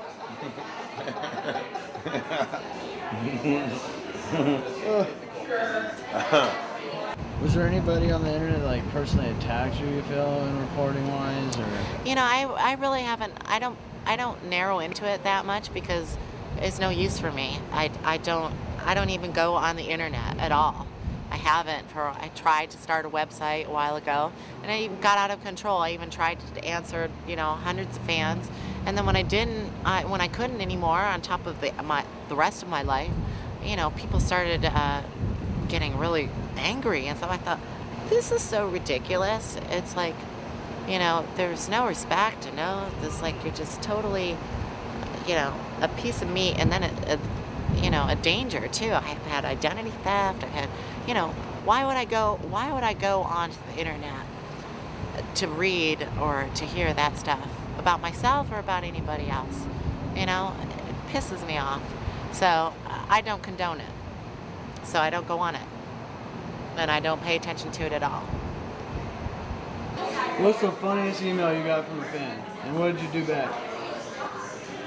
One of the funniest ones I got was this girl sent me this picture of a little baby. And it was in a town that I had never been in before. And she sent me this picture. She said, New Jack, this is your baby. And the baby looked like a pigeon with a spiked hairdo. I swear to God. And the only thing I could think of was whoever the daddy was of that baby, him and the baby mama should be shot and killed because two ugly motherfuckers will make an ugly kid, and that's what they did. And I told her that ain't my baby. And she said, no, but you was there with me, and you remember that night. I said, look, bitch, cocaine's a powerful drug, but that ain't my baby. So she insisted that it was, and I was like, well, fuck you. I said, that baby belonged to Godzilla. That baby was ugly. So that was one of them.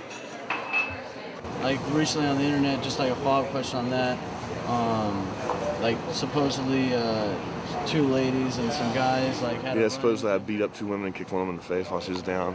Which, to be honest, I got in a fight with, I think it was 6 people, and 2 of them were girls. The girls started it by dancing on me in the club. I told them to get off.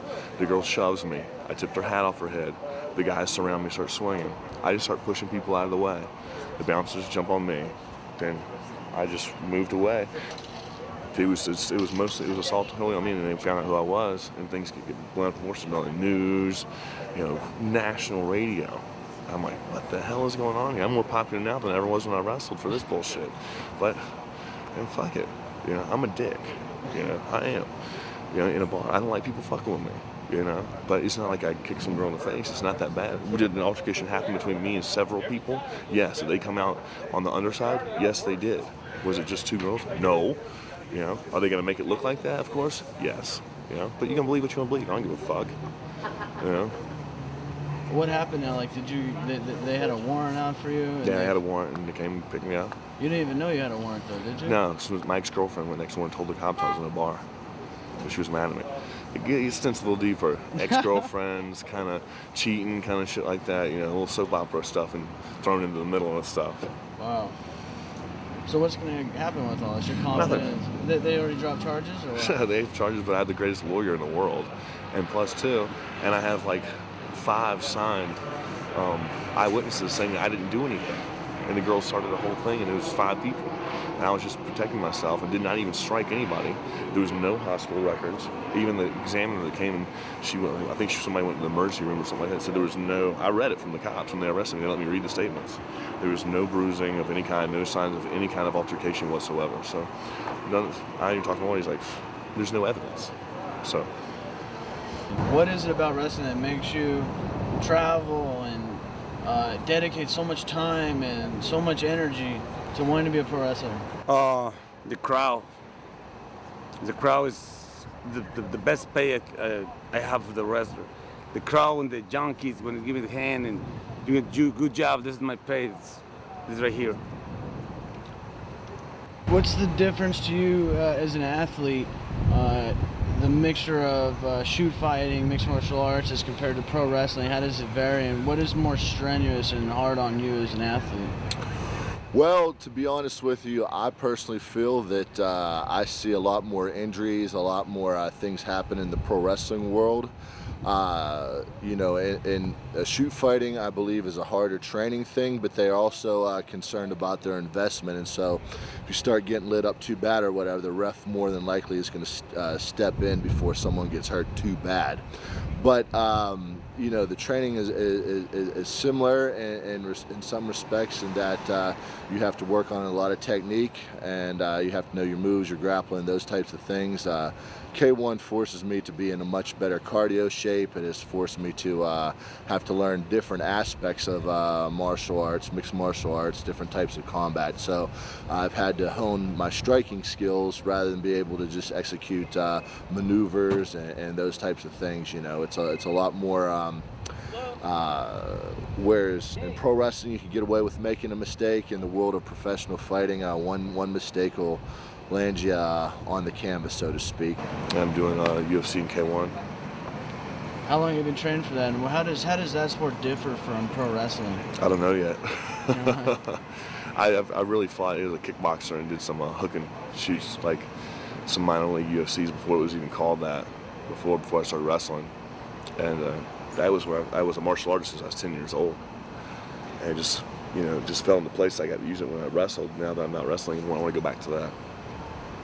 How does the money in K1 compare to like the money WWE would offer? Like, how does it really budget itself in contrast financially? K1 financially is a bigger company than WWE. It's much more of an international exposure, and you know, you can do very well if you could get on there and you could fight and you know, make a name for yourself and draw a good crowd. So I could definitely make, I do definitely make comparable money to, you know, definitely not the top stars, but probably most of what you would call mid-card guys, so to speak, for a whole lot less aggravation and travel and wear and tear on my body.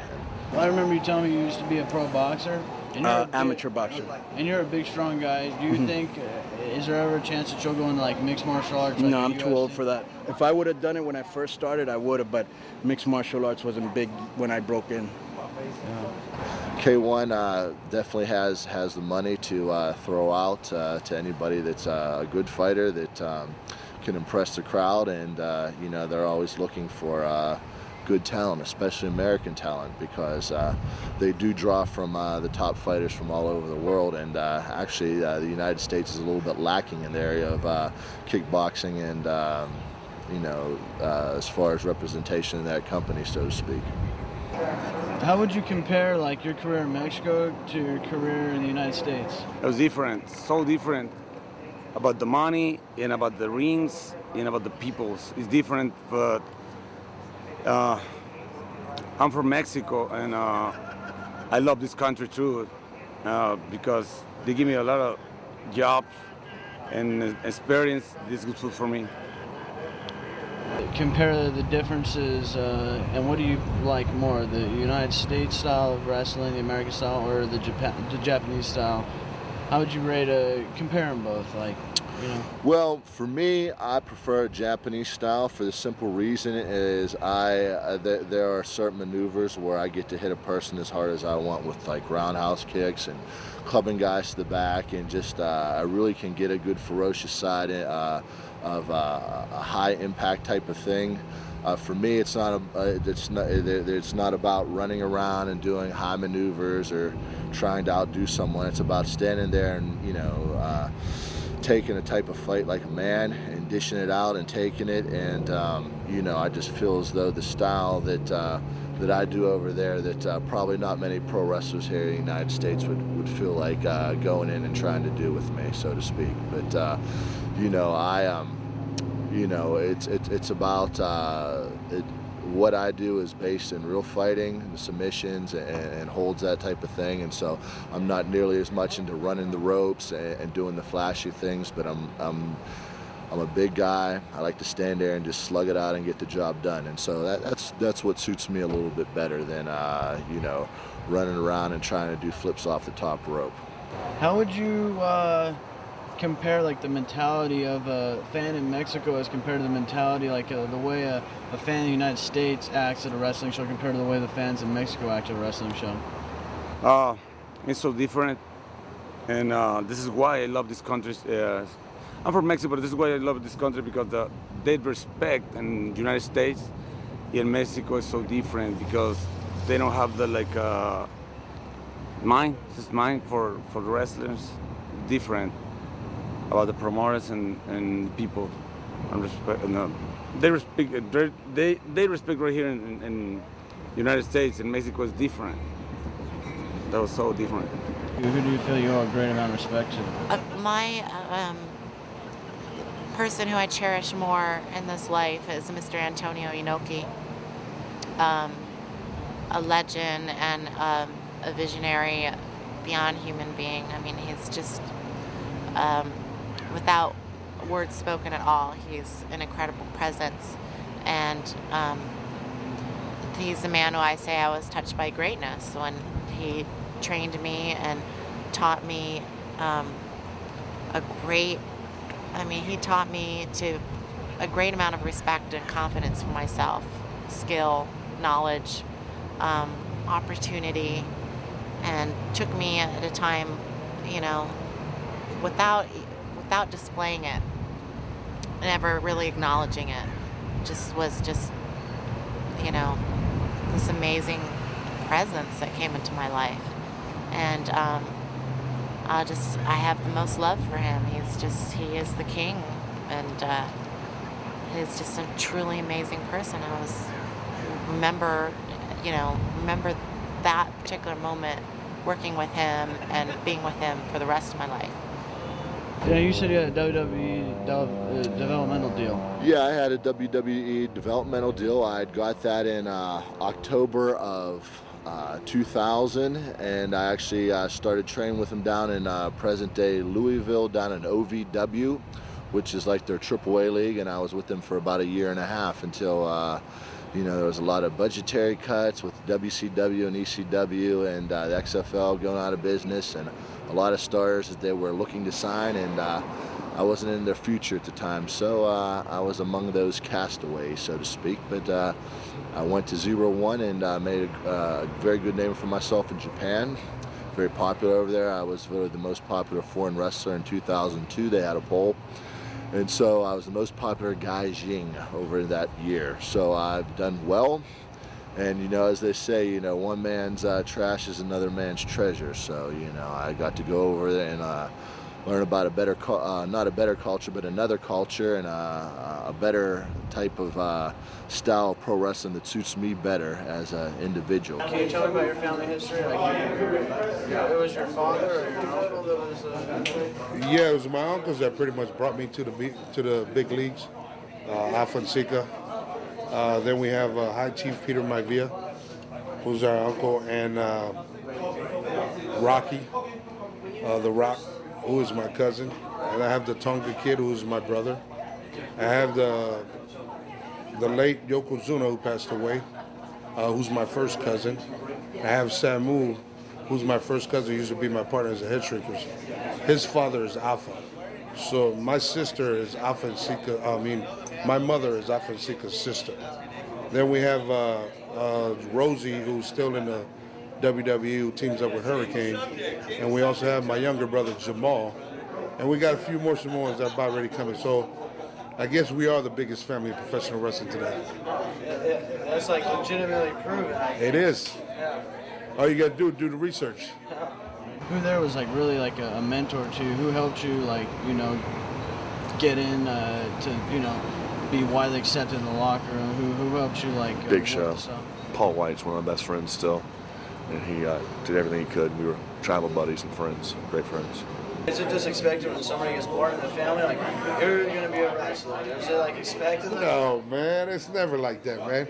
It's something that just happened, man. Like I said, I broke into business because I was pulling my uncle's bags. I didn't know that one of the wrestlers wasn't going to show up that night, and I just happened to be the guy to be there, and he threw me in the ring, you know. So, but you know, hey, I can say this, that I'm very proud of my family in the business.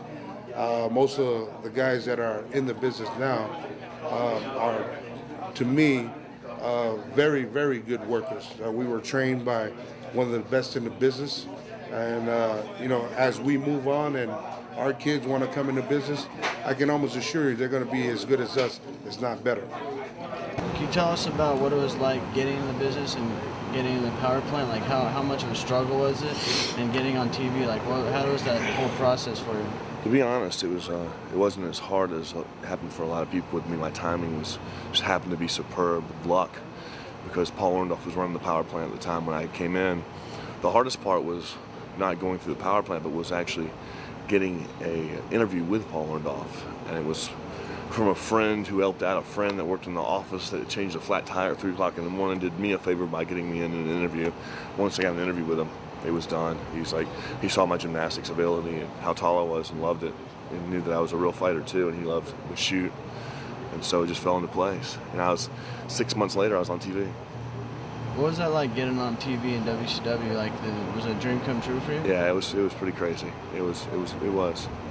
You know, being on TV, period, is a dream come true for anybody, I think. And then to run around in your underwear and get paid to beat people up and do flips, you know, it was a dream come true. How hard is it to train to be a wrestler? Were you amazed by it, or were you like, did you just flow right into it? Well, I've always been an athletic person. I've always played baseball and soccer and, you know, ride bikes and, you know, horseback riding and stuff like that. So I've always been a really athletic person. So I knew I could handle it. But I was pretty shocked at the amount of abuse that you do have to take. And, you know, I've always been athletic anyway. I've always, you know, I've been training for, you know, quite a few years and stuff. And to have my body conditioned for things like that. And but when I went there, oh my gosh. I mean, one of my trainers was Medusa. And, well, one of my experiences that I had was when I first went there the first week. Well, Medusa didn't like me too well, so she thought, okay, here comes a big tit blonde in there, you know, basically going to replace her. And I was going to send her out to the pastures.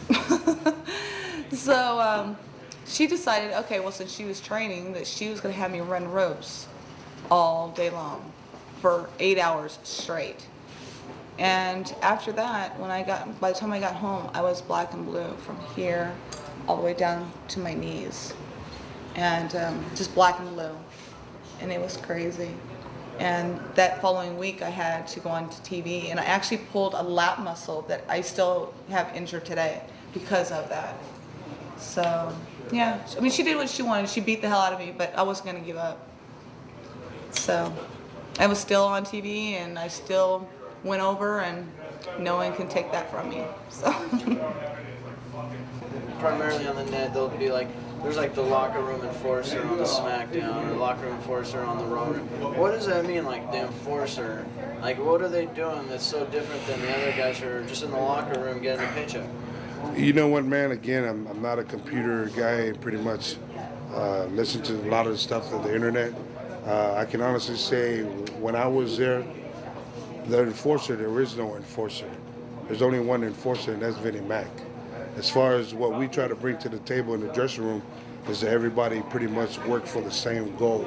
Try to take all the egos that somewhat, when we see flowing in the locker room, we try to eliminate that. And my job is, since I've been there for the 12, 13 years, you know what, man, I've seen them come and I've seen them go. And now we have nothing but young guys coming up in the business now. And it's up to guys like us that's been in the business to pretty much mold these guys and teach these guys that, you know, that we're not only there for yourself, we're all there as a team. If we help you get over, we all do well. So I think that's the thing that misses these developmental places, that they don't teach some of the guys, is that you're not on your own when you come up to the big leagues. We all work together. What was your opinion of Paul Heyman back in the day? I love this guy because this guy's for business. and he gave me the chance in ECW. And this is why the promoter, like Paulie, give me the hand and give me the job. I love this guy. He's good, and respect for Paulie. That was the thing that my little boy and my kids used to say, Daddy, can you please give us a signal when you come out? So that thing there was pretty much to my kids to tell them that I love them. It's like that referee in boxing. I forgot his name, but he always used to do this. He was saying hello to his wife, and I seen that on HBO. I said, man, that's pretty cool, giving a signal to your family without really saying something. So. How did you bump into Triple H, and what happened exactly?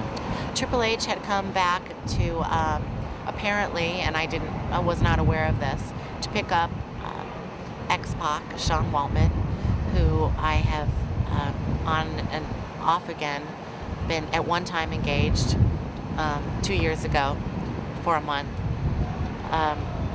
They came to pick him up to go to a rehabilitation facility for his drug use. And I didn't expect to bump into them at all. Apparently they're paying for this out of their own pocket, which is very noble of them, considering that he can go back to work for them and abuse his body some more, and then possibly his drug habit, I don't know. But I've basically been around with Sean for the last 2 years, supported him, and it really pains me to see, this is a tough business. You're traveling around, your body's just crucified. How many guys I've had 9 surgeries. I don't know how many guys have had broken necks, broken backs. I mean, it's par for the course, but you don't take care of your people by ultimately, giving them a phone call and paying for their drug rehabilitation out of your pocket. To me, that is quite disgusting. You said that somebody now is paying for his drug rehab. Who exactly is paying for the drug rehab? I was told that Triple H and Vince McMahon are splitting a $30,000 drug rehabilitation for him. Aside from that, I don't know, because I have briefly spoken to Sean since he has gone into treatment. And, he should be back in the wrestling ring. He's an incredible wrestler. Before I even knew him, I thought that he was one of my favorites. Incredible talent. Been doing this for most of his life since he was 15 years old.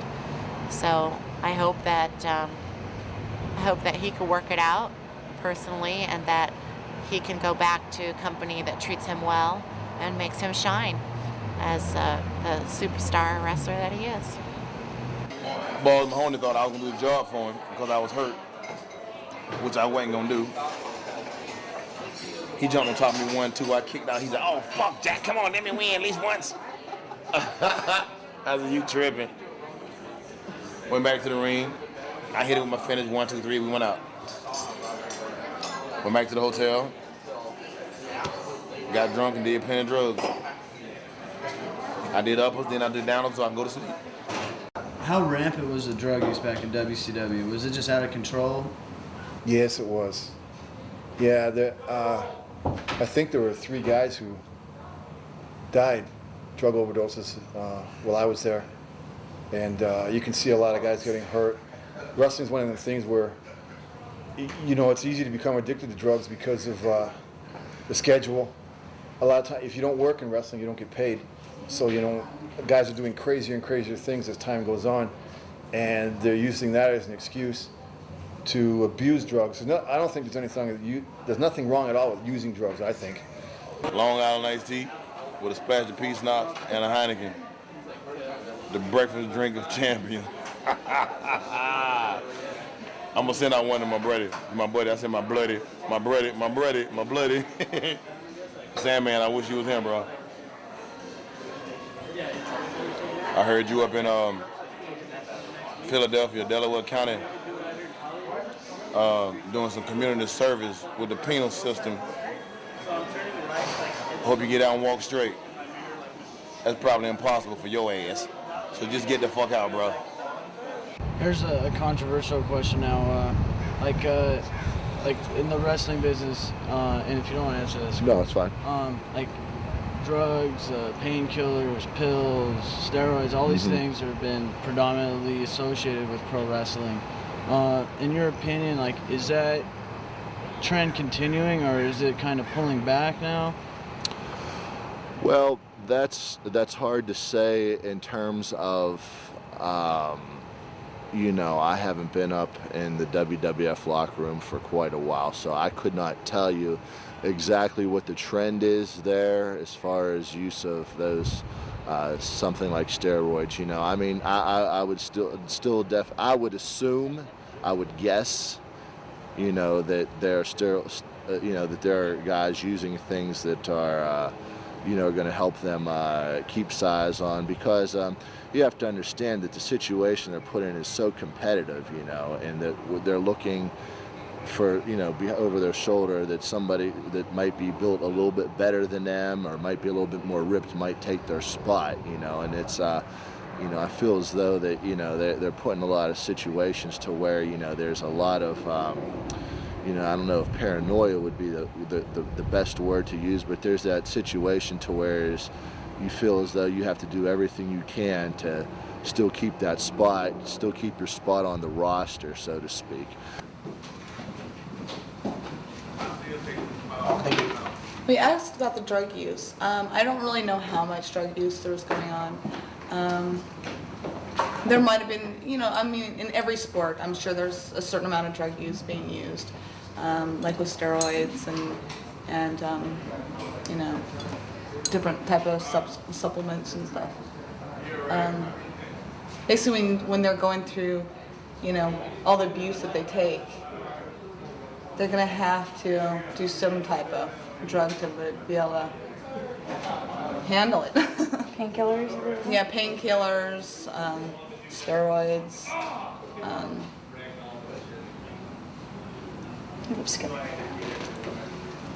You know, whatever it takes to get the job done is basically the way I look at it.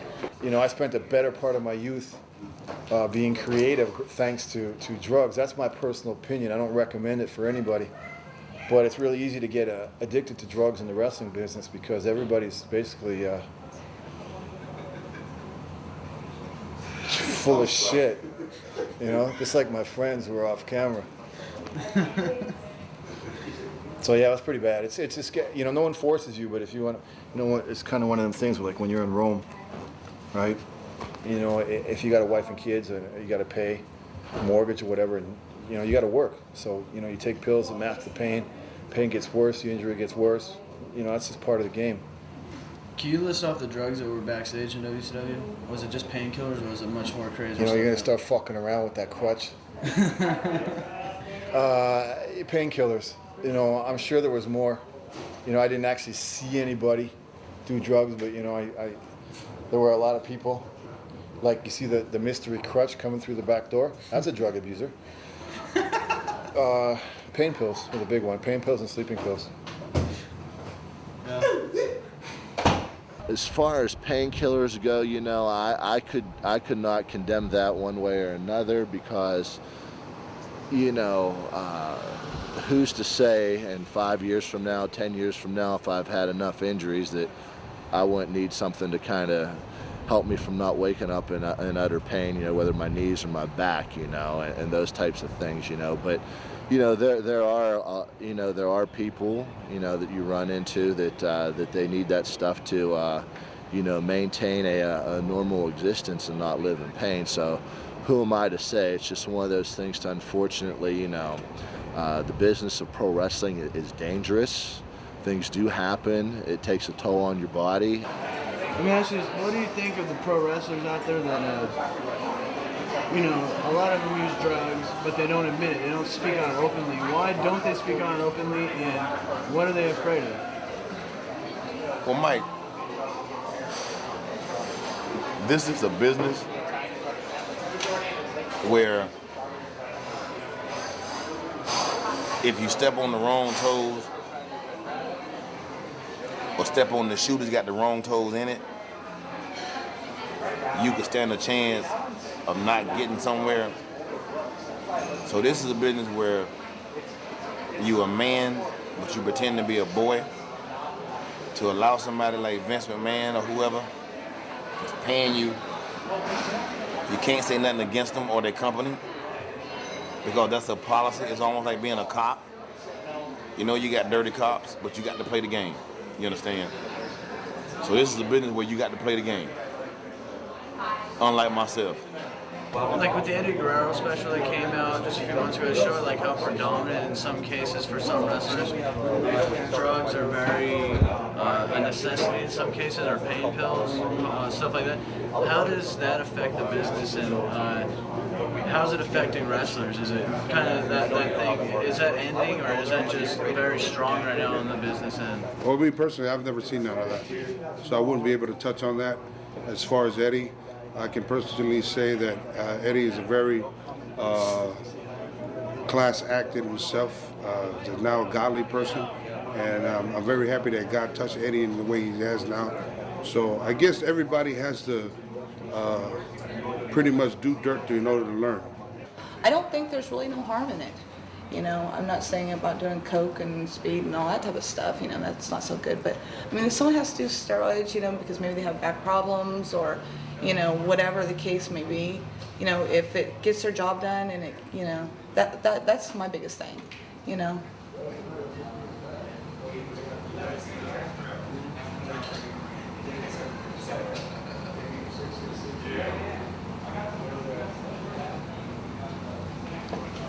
And for their appearance, if they want to do steroids for just their appearance alone, you know, that's their business. You know, I don't look down on people for that type of thing. I know with myself, I mean, I do supplements and things like that to keep myself in shape and look good.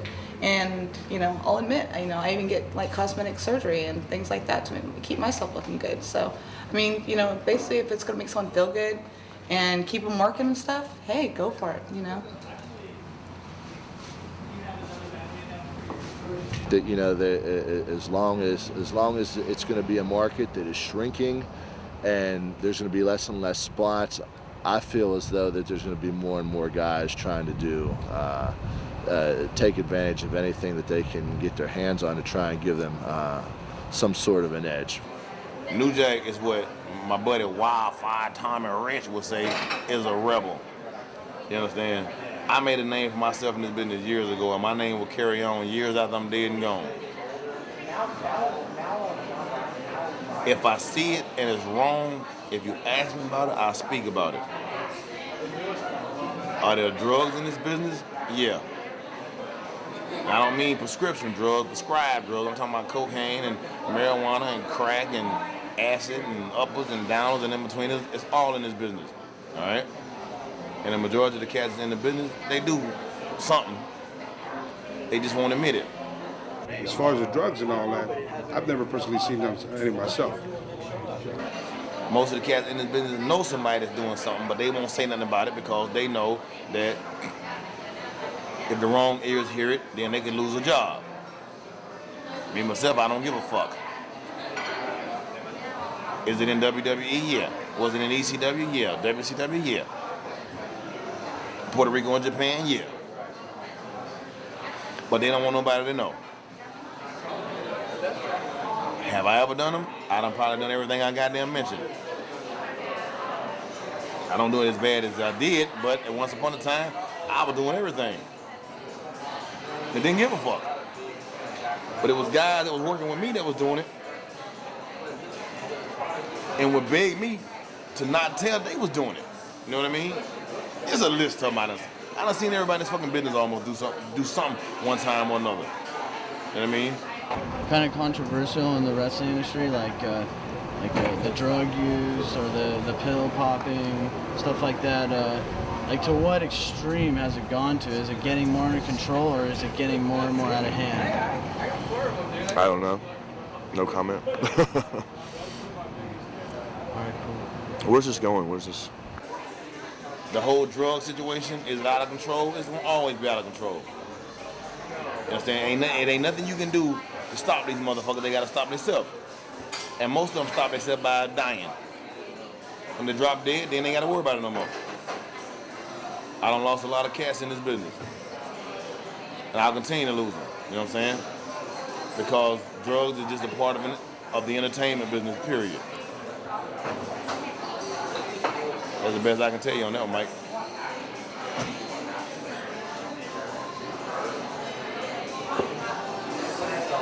Next question.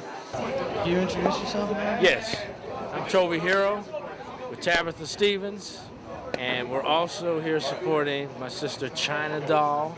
We're gonna play a tune for you. It's called Holiday. We actually did it on Howard Stern, and it went over really good. But we're actually going to just keep the vibe up, groove a little bit, and just make sure everybody's happy. I don't know, you know. We're just doing what we do. We're here to see the wrestlers. We want to see them get down. Hey, clothesline me. No, I'm joking. Tabitha, you're about as big as a half a minute. That won't work. Yeah, but in 2 seconds, I'm going to kick your butt. Well, if I'm sitting down on my butt, you'd have to kick all the way up through the chair. How about I squeeze it? So how do you two know each other? Are you a couple or? We're a couple of nuts. Well, yeah, we're a couple of nuts and bolts. But Tabitha, we actually go back to the Sunset Strip, Rainbow, Roxy, Whiskey, Key Club, all the Hollywood stuff. So Hollywood is straight in effect. Yeah. So, Right. But now, like now, we're going to oh, now it's the Viper Room. go to the Viper Room. Sunset Boulevard. Actually, Catella Boulevard, right over here. There's a Viper Room right here? Mm-hmm. Watch what happens. Well, it's gonna happen. Follow your nose. Oh, goodness. Oh, there's that. Okay.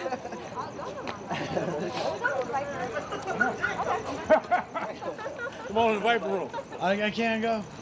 I wish I could. I gotta stay here and shoot Oh, footage. okay. I'll get footage of you guys driving away though. If you put down the top, that could be a nice shot. That might take you a lot of time.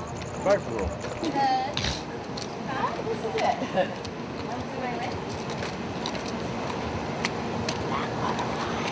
I like it. So, welcome to the world famous.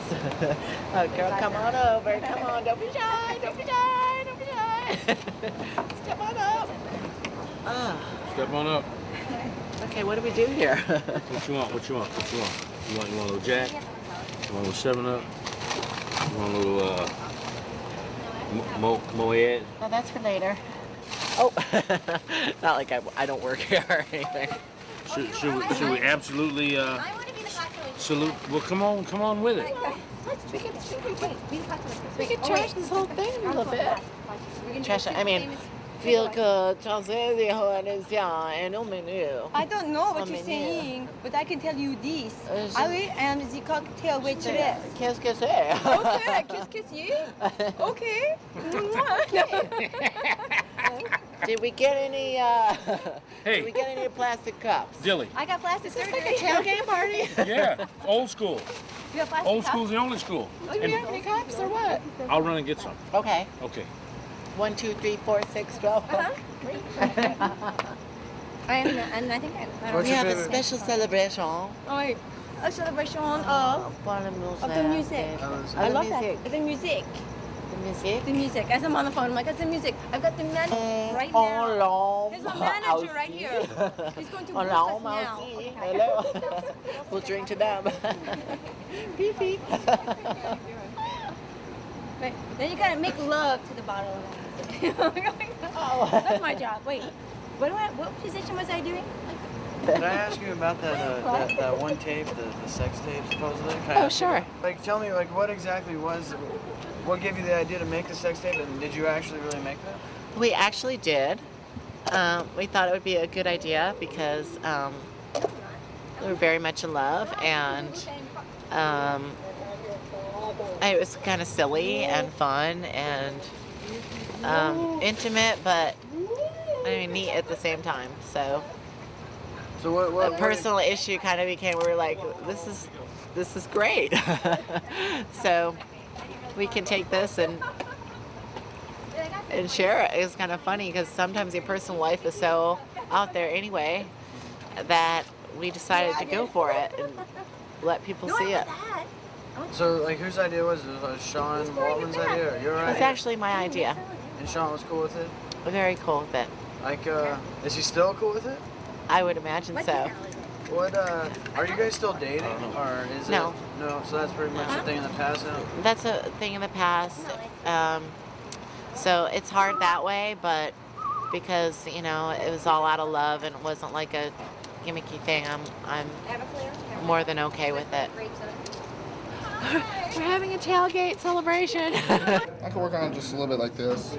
Doesn't. What do you need? How did you break your leg? What happened with all that? It was just during a match. It was a freak accident. I basically went to turn around. My foot stuck in the mat, and my whole body turned, and the bone just snapped. It was, you know, after all the crazy bumps I take and flying around and getting hit with chairs and going through tables and all that kind of stuff, and I basically just went to turn around and I broke my leg. So it's one of those things, you know.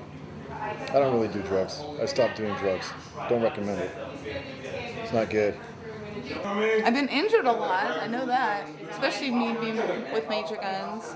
I was a baby face, and so everyone always wanted to gang up on me, especially all the girls.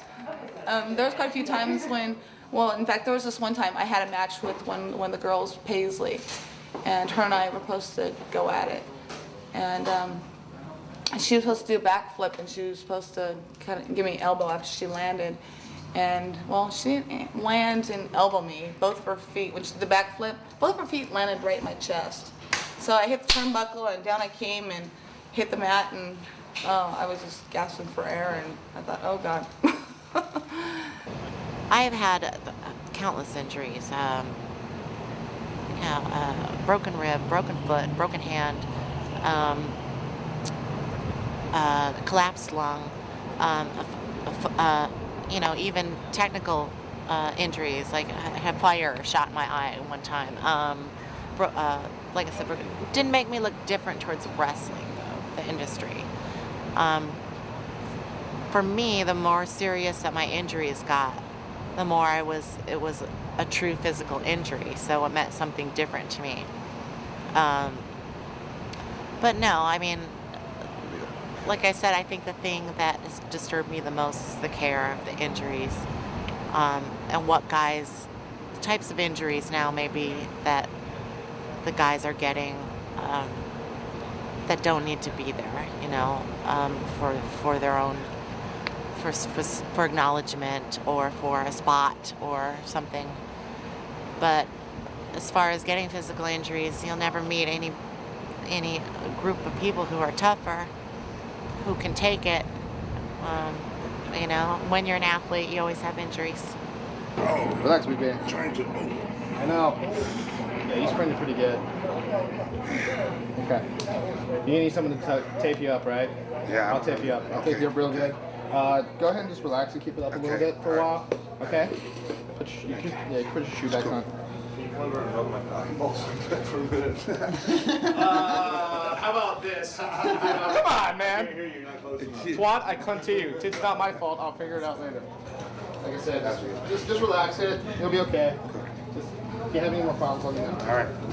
So I need you to tape me up for you. I will tape you up. Literally, I will come back. I'm ready when you're ready. Oh, whenever you're up. I'm gonna get dressed. What happened to your ankle? This was an old injury that I've been working on. You know,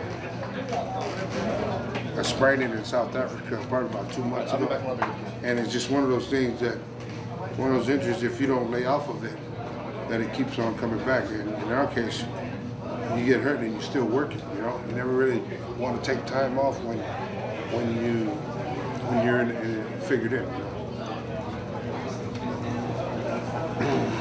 Good thing about it now is they have trainers now. You know, when you're hurt, they're able to be there to help you out, and they have people to massage you and so forth. Those are like the people that I like to see every night before I go out there. Yeah, exactly. If you could talk about the spectrum, it's easy. If you would listen to right now, if you look at a billboard right now, a fantasy billboard, what stuff can you get right now? Why do you have to listen to it? You know, it used to be a song, I like that. I like it. Not to be a song. I look at it.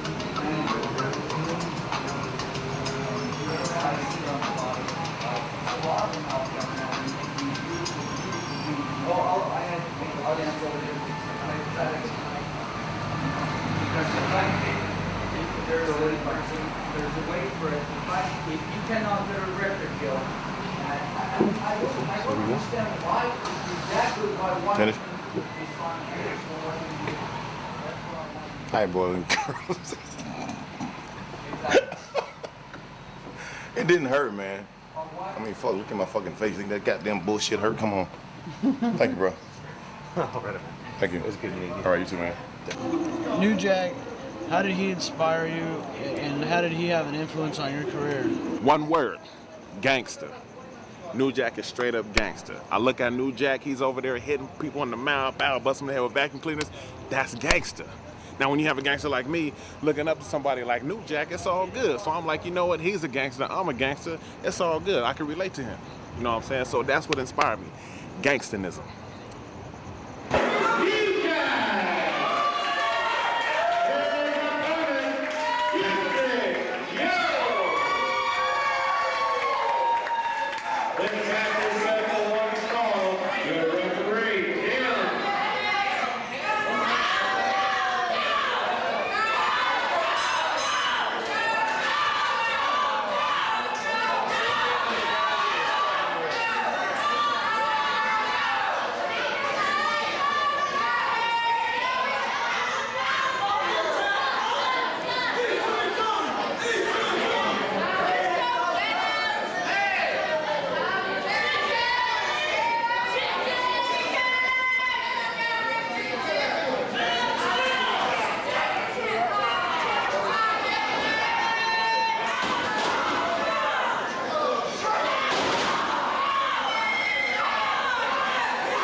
What are you looking for?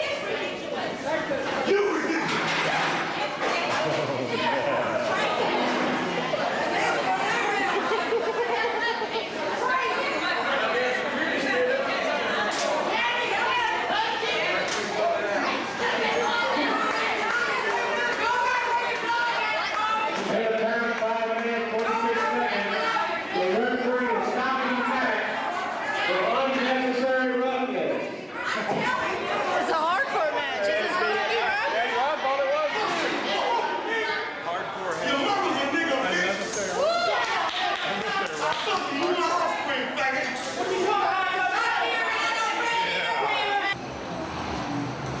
And the nominees for Best Wrestler goes to Mr. New Jack. Tripping, do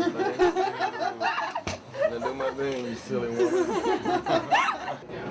What do you have any more goals in the wrestling business? Something that you want to accomplish personally, or you pretty much feel like it's something of the past that you don't really want to focus on anymore? What my goal is, whenever you do get in this business, you want to be able to beat champions. And I pretty much held every other title, but I've never really got a shot to have one shot to become a world champion. And to me, the world champion belt is the World Wrestling Entertainment belt, and that's something that I've never was able to achieve or given that opportunity. Why? I don't know. Like, do you still have any goals in the wrestling business that you want to still accomplish? No. You don't really, it's just not a big deal to you anymore? No. Well, you know, I think that there has to come a time in your life to where, you know, you can be content. I've had a very good run with 0-1. I've worked there for going on 3 years straight. You know, I'd been over there for almost every month. I had been over there almost every month until I signed my deal with K1 and I had to start focusing on the mixed martial arts training. So what else is there to do? You know, I think it's to be happy that every day God gives you the opportunity to get up and do this, to go out there and express yourself, to meet people. In Japan, I get to impact people's lives, you know, and get to do charitable type things to where, you know, you mean a lot of things to handicapped children, those types of things that you wouldn't really think, but, you know, but I get to do those sorts of things. And there's a lot of fulfillment in that. If my chance comes with WWF and that's somewhere in the future, or if it's not, that's fine, you know. So I think that, you know, as far as, you know, is my dream ever to be in a WrestleMania? Well, that would be great, but I think that that's something to where is, you know, that decision's really out of my hands for the most part, you know, whether or not I could get with WWE, former WWF, and be popular and get over and make my way up through the card and the ranks and get a spot to do something. That would be a dream come true. In this part of your career right now, where you're at, what do you want to do next? What are your aspirations? What are your dreams? My dream would be probably I'm going back to Mexico after 6-year hiatus in 2 months. I want to go back there and be the big name that I was before. And if I could do that, I'm pretty well happy with my legacy in this business. And I've been held back by my own personality that I'm not that easy to manipulate and I don't go along with the flow. And I understand that. And I'd rather, you know, you hate me for what I am than love me for what I'm not. You know what I'm saying? I'm always going to keep it real. But the bottom line is this. I think that if I could go back to Mexico, which I'm going back in 2 months, and maybe even be in WWF and do something with Eddie and Ray that I basically did so much with them in AAA in Mexico, I could leave very happy. But if I go back to Mexico and I can gain the spot I had, I'll be just as happy. But those would be the only 2 things that I haven't done. Unless TNA grows into something big, I'd love to grow with them. But that's about it. I've accomplished pretty much everything I wanted to. So is that your goal right now, to get into WWE? And to Mexico, go to Mexico, grow with TNA, or if something happens to TNA, go and do something with Eddie and Ray in WWF. And that's it. One of my dreams is to work with Ricky the Dragon Steamboat. That's one of my dreams. But it probably won't happen because he can't fade a gangster like me. No, I'm just kidding. No, but one of my dreams on the real is to be at the top. And that's it. Just like most of the wrestlers, we want to be at the top. We want to get the fame. We want to get the dollars. We want to get the... is this for kids? It's all right. We want to get the women. All right. The women, dog. Other than like fighting, like UFC and all that, do you have any other aspirations or dreams you want to accomplish? At this moment, no. And I try to be focused on one thing. I'm not that smart where I can focus on a lot of different things at once. So just do that, and then everything else falls into place. If you're good at one thing, it'll carry over into other things. Like, I can't complain about wrestling. I love it. I have a great resume. I never lost on TV in a singles match, never. You know, I came over Eddie Guerrero, you know, Chris Benoit, Hulk Hogan I beat, you know. So it's a great thing. I left on a great note, and it's going to carry over in everything else I do. It gave me to be a popular name, you know, the little name I have. What was it like being in the ring with Hogan, like one of the stars of wrestling? He made you feel really cool. I thought it'd be really stressful, and he's a good guy, easygoing, and just made it was easy. Yeah. What are your dreams and aspirations? Do you have anything left you want to accomplish, or your goals? I have anything left to accomplish, man. My life's just starting. I can't wait to turn 50. I'm serious. You know, you'll see me out here doing some yoga and shit, man. I'm right now, I'm writing a book, Yoga for Regular Guys, which is hot tits and ass meets yoga with regular guys. It's sort of Yoga Meets the Man show. I got an infomercial, same thing. I'm pitching 4 TV shows right now. I just got done doing a movie with Rob Zombie where I play a guy named Billy Ray's Snapper. It's called Devil's Rejects. It'll be out in January. I have any dreams and aspirations, man. I live them every day. It's about $1 million home in Playa Vista, you know, so, which in this town ain't a lot of money, but still. You know, I'm enjoying life to its fullest. There's, you know, body's a little bit sore, but I always say I never had a bad day in my life. A few sore ones. A few too many sore ones. I'm doing this again. Go out there, see how my body feels. That's all. Bang! Probably the odd man out. Would you sign my shoe? You gotta be different, right? Yep. Why would you want to take that picture with his elbow? Thank you. There you go, kid. Let me ask you, what are your dreams in the wrestling business? What do you want to accomplish? Wow, it's one. Maybe not. Maybe yes. It's New York City, in the middle of the arena. It's crazy, you know? Madison Square Garden? Yeah. Yeah. Yeah. That's where you want to be? Yeah. This is one of my dreams. This is my dream. Just my dream. Vakken 7? Get a different angle. Pour everybody some now? Like way different. I was Yeah. gonna open all this hair for the But ladies. close- Honey. close- Am I gonna get in trouble? I'm good. Am I gonna get fired? Hey, as long as you don't tell, I won't tell. Huh? No, you know, but that was down the street. Is he driving home? Cuz. What's up, cuz? Did you guys get that one? Tabby? You're not going to do the LA Day? Not No, right now. because he opened that. Duh. Oh, wait, no, I need to get more then. All right, I'll do some vodka then. Okay, and what? 7? No, straight up. All right, that's good. Are you seeing a little bit? Remember? All right, hold on. Yeah. All right, everybody? That's All right, you're going to be cheering. Take it easy, I'm Allie. still on the phone, everybody. I just want you to know. It's our manager. Hurry up and cheers. Here's cheers. Wait, cheers, wait. big ears. Great night, everyone. Yes, That's right. yes. Come on, Salute. come on over. I'm going to make the throw up face. Oh. Ugh. Damn. Ooh. Oh, sucky. Thank you. You're like, yeah. Anybody for a mixture? No. Oh, look Yeah? at it. Oh, you go now. Oh. Are you there still? Oh. Oh. Oh. That's my whole face. Oh. You're like, yeah, and he laughed. Yeah. Oh, wow, that was really hard. I'd just like to say God bless America. that although I was made in the USA, I'm sure you would all rather be in China. So I was made in the USA.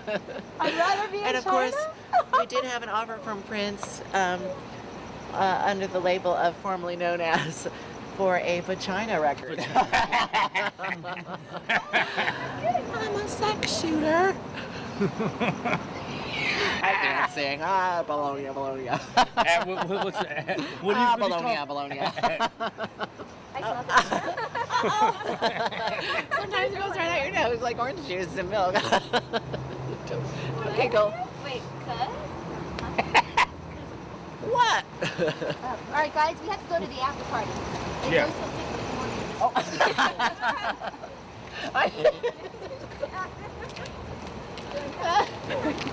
Who is she, Arcelli? Arcelli? Stay away from my cello. I called him and asked him if I could use that name. Are you still looking to like try and get employment with WWE? Or are you more interested in just doing what you're doing now? Well, I think if you're going to ask anybody that question, I think that everybody's always looking. You know, WWE has come in and offered me a deal back in October of last year, but it just wasn't a deal that I would take in order to have that kind of travel schedule. The demands that the company puts on you, because I've seen what they're about and what they do and what life behind the scenes and in the locker room's really like. So. But I think anybody, as far as that's the golden carrot, so to speak, that's the big game in town, the United States, and that's still a great opportunity to make a good bit of money. So I think that anybody would always want to get back with them, but under the right circumstances. For me, I don't see the right circumstances there. You know, I have a good deal to do fighting about every 3 months for K1, and I can do all the pro wrestling I want in between for anybody that I want to do. So I'm a little bit more my man, my own man, and you know, Vince doesn't own me, and doesn't own every aspect of my being, so to speak. And so, but you know, for the right money and the right situations, I would consider it. But as of right now, it's not something that I'm really that concerned about. Have you looked into trying to get in the WWE, or you're not really caring about that? Well, actually, I have had an offer a while back, and I know a lot of my fans write me every day, begging and pleading for me to come back, you know, to TV, which I do want to come back to TV, and they do want to see me back in the wrestling because they wanted me to, you know, they want to see me like wrestle, you know, like say like Tori Wilson or Stacy Keibler, or, you know, I mean, I know one of their biggest fantasies is me and Trish Stratus. And me and Sable. I think that's one of their biggest fantasies out there. But to be honest, in the amount of time that I've been out of, like, you know, away from WCW, I've really enjoyed what I'm doing now. You know, I mean, I'm still in, you know, have myself connected to the wrestling world, you know, with my backyard wrestling and stuff. But to actually go to WWE, I really, sorry you guys, but I wouldn't want to go back to WWE. I mean, I had the offer, but I actually turned it down because I don't want to be on the road again as many hours as I was, many days as I was. I'd be, you know, I know before I would be gone 2 or 3 weeks at a time, come home for 1 or 2 days. All right, what do you think about unions? And do they need to unionize wrestling so that wrestlers have rights again? Or how does that? What in your opinion? What you mean get rights again? There ain't no such thing as having rights again. They ain't never had rights. Wrestling never had rights, Mike. Unionizing wrestling, I'm gonna tell you what you'll do. You get a bunch of cats together that want to storm in Vince McMahon's office and say, look, we demand this. And you know what Vince will do? He'll fire their ass and hire him some more motherfuckers and dress them up and look just like them and put them on his payroll. In the United States, there's no union for pro wrestlers. Do you think it's time for there to be a union, and what's your opinion on that whole situation?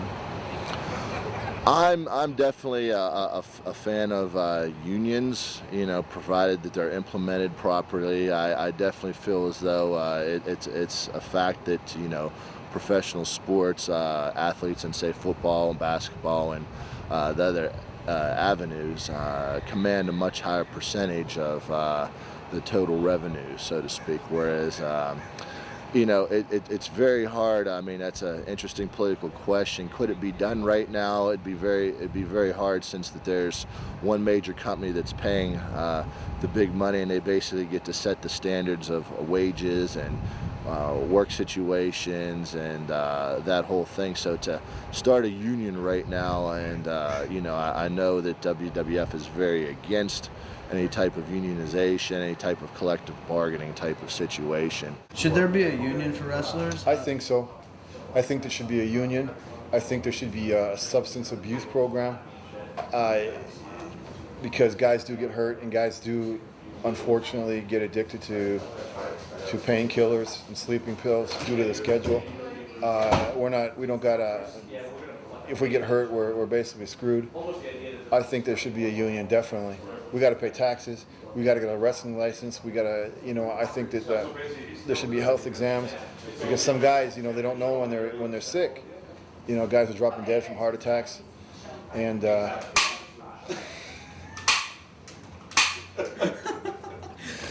guys are dropping dead from heart attacks, and or they get an injury. I think there should be all kind of things like that, a union and counseling and stuff like that for pro wrestling.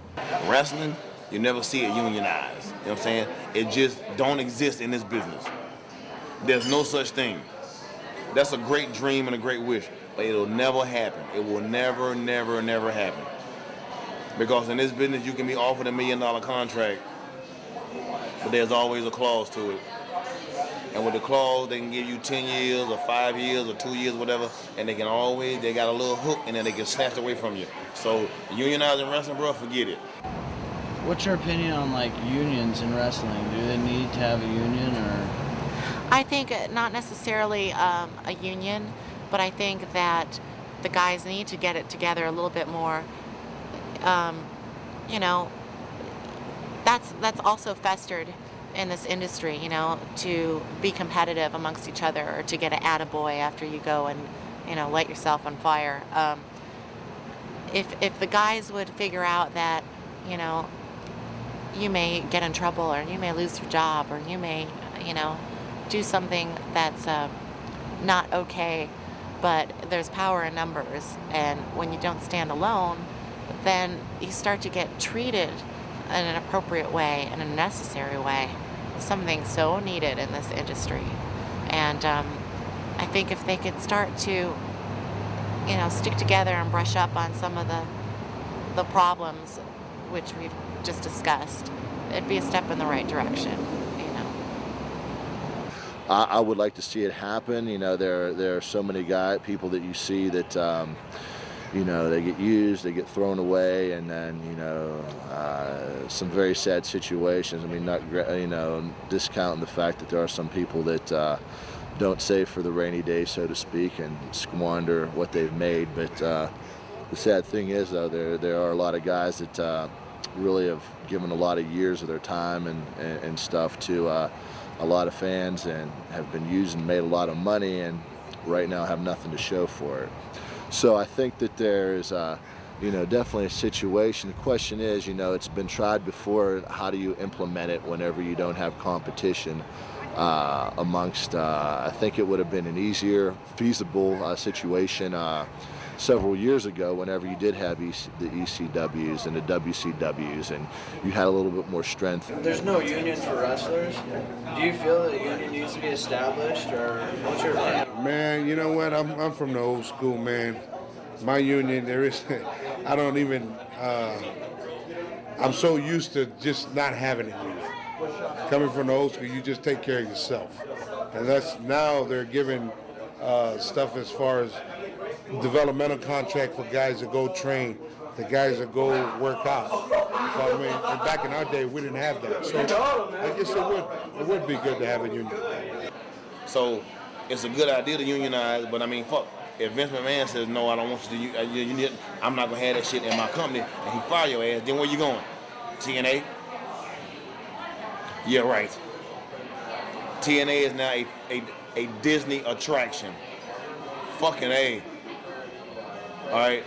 TNA is now considered a fucking Disney attraction. That tells you how goddamn far they going. You can't go to Puerto Rico because I'm there. And everybody I don't like come down there, I'm gonna kill their ass. You go to Japan, get the fuck beat up by them motherfuckers, so now where you going? You know what I'm saying? I'm that bad dream that always comes true. Unionizing wrestling? No. You'll be like that motherfucker, what was the one they did? They said they buried in the goddamn end zone in fucking the Giant Stadium? The mafia guy. Not Gotti, the other motherfucker. I don't know. He was a unionized motherfucker. Oh, okay. Anyway, you see where they found him? They didn't. Unionizing wrestling, that's like trying to mix oil and water. Oil and water. Forget it, it will not mix. The industry, I think, is shrinking. You know, there's not as many spots for people to be had and everything, and there are a lot of people up there just thankful to have a job. And you know, I know that a lot of the wages have went down, and thing of it is you know, there's no health care for, you know, pro wrestlers or whatever. I mean, the company will take care of you as far as if you get hurt on the job, help you rehab your knee or do something like that, let you see the doctor, but then after that, you know, they let you go. So, and that's kind of a little bit what happened to me in retrospect, after I'd hurt my knee, and you know, got back for like 2 months, and then after that I was let it be known that you know, we're not going to renew your contract, so to speak. But you know, there's no bad animosity. It's business. There's a lot of things I know that went into the decision. How can the wrestlers go about creating it? Well, really, I don't know. I can't answer that because I have no idea. Like, would it ever be possible for like every wrestler on the main roster in the big leagues here, they all just decide to sit it out now for a week or 2 weeks and test the waters and see what happens? Could you ever even imagine or fathom something like that ever happening? Nah. And if it did happen, all the big promoters would do is just build new stars. How can wrestlers go about establishing a union? I have no idea. I think that it's so corrupt and so political that I really think that wrestling would have to stop and restart. I think it's so far gone. You have no idea of the politics and big companies. You know, there's millions of dollars being made. Yeah, it's almost like prostitution, you know, until you make money, and once they're done, I mean, there's a new face. You're out the door. You know, it happens a million times, and it's sad, but that's business, right? I mean. Well, let me ask you this now. Let's say Vince won't let people unionize, all right? What can he do for the wrestlers, like paying medical bills, doing simple things like that a union would offer that he doesn't already offer? What can he offer now that he doesn't already, he wouldn't have to unionize, but it still would be a better They get their bills paid when they get hurt. Do they? Any company. I mean, fuck, if I go out and get hurt for a fucking company, on the indie circuit, they pay my bills. They don't have no goddamn support program where, I mean, you know, there's been a few guys that got paralyzed and got hurt or whatever in WWE and other companies, and they pay for them. Luckily, when I lost the sight of my right eye, I had insurance, so I get paid for that. But a lot of the guys don't have that. They didn't have that then, they don't have it now. Okay? With your contract, you make your demands before you sign your contract. If they'll agree with it, if they think that you're worth the dollar, then they'll offer you everything. If they don't, then they won't. So you gotta step up to the plate and try to make your own calls. If you ain't worth shit, you just go with the program. You become what they call a utility guy. They make you out of what they want you to be for that moment. And when that's not over anymore, then they'll change your name and then make you out of somebody else. Unlike New Jack, I've been New Jack for day one. When I quit, I'll still be New Jack.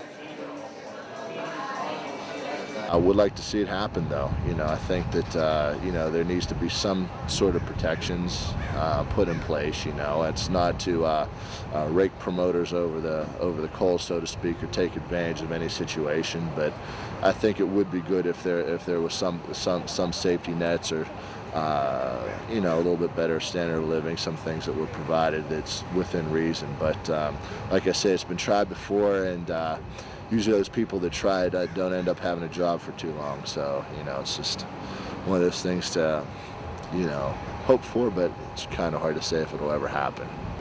I'm not here to make any friends. I don't want to make any friends. And, 20 years into the game, I don't think, people who don't like me in the business aren't going to like me now. And, I've been very controversial. I've said a lot of things and I've done a lot of things that I don't regret, but I should have thought out better. At the same time, that's just part of the game, And I think that wrestling would have to stop and restart. Who's fucking with you right now? Let's just establish it. So that people know we shouldn't staple guns. I think was there an ass shot? that was Moon Glorious, I'm pretty sure. Jay and Van. Go ahead and fuck up my interview.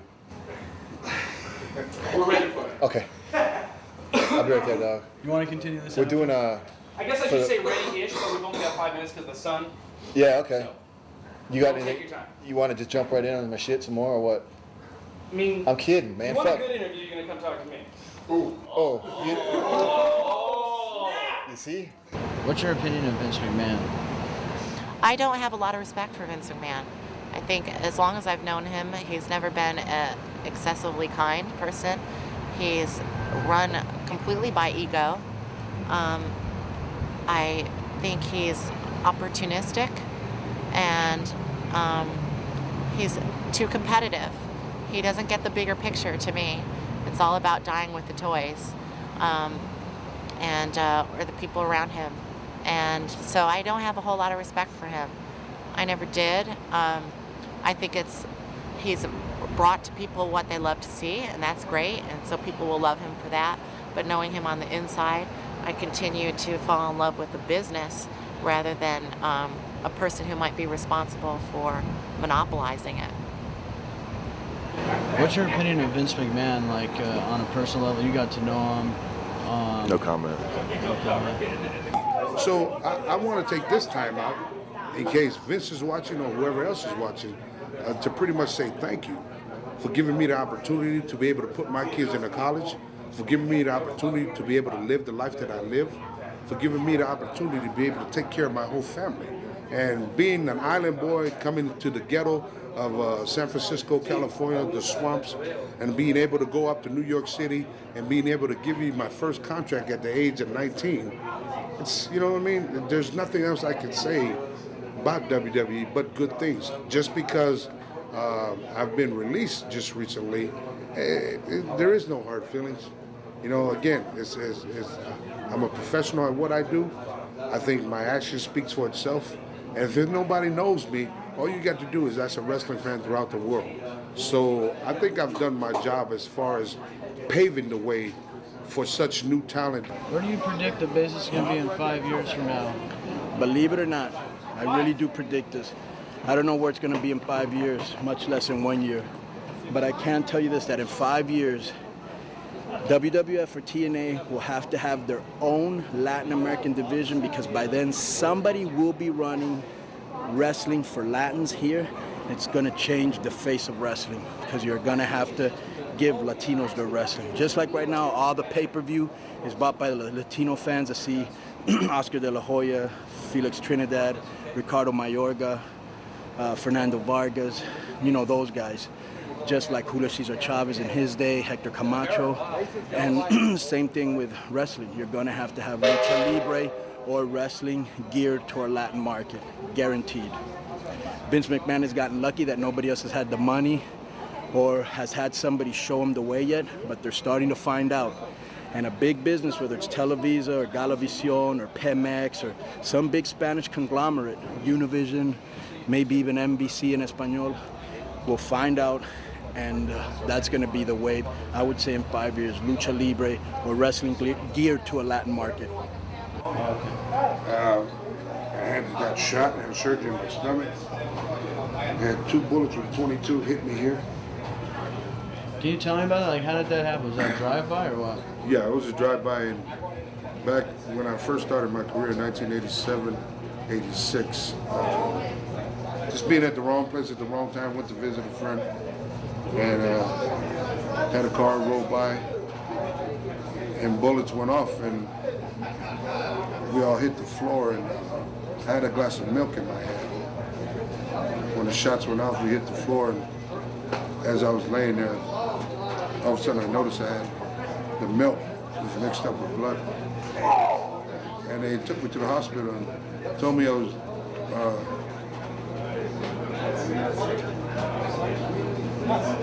was riding towards the hospital. Last face I see was my mother's face. And when I woke up, she told me I was dead for 3 minutes. So it was definitely a wake up. So you must feel really fortunate to still be here and to live your life. And I mean, it must be like very grateful, I'm sure. Were the guys that did this? Were they ever caught? No. Never caught. I don't know who did it. What happened to him? I was just happy to be given a chance to live again. You know, and I never wished nothing like that to happen to anybody. It was a wake-up call for me. You know.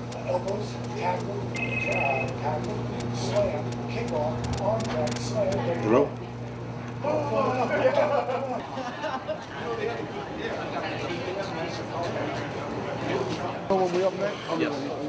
That's part of being a professional wrestler. Not only you got to go over the matches and get dressed, then you got to come out here and take pictures like this. They keep you going. People take wrestling too seriously, especially the guys. I talk so much shit. I would say 99.9% of the stuff out of my mouth is bullshit. I have no idea what's going on. I don't know what I'm saying. It's just, you know, I love what I do. I love the business. I love my friends. I talk a lot of shit.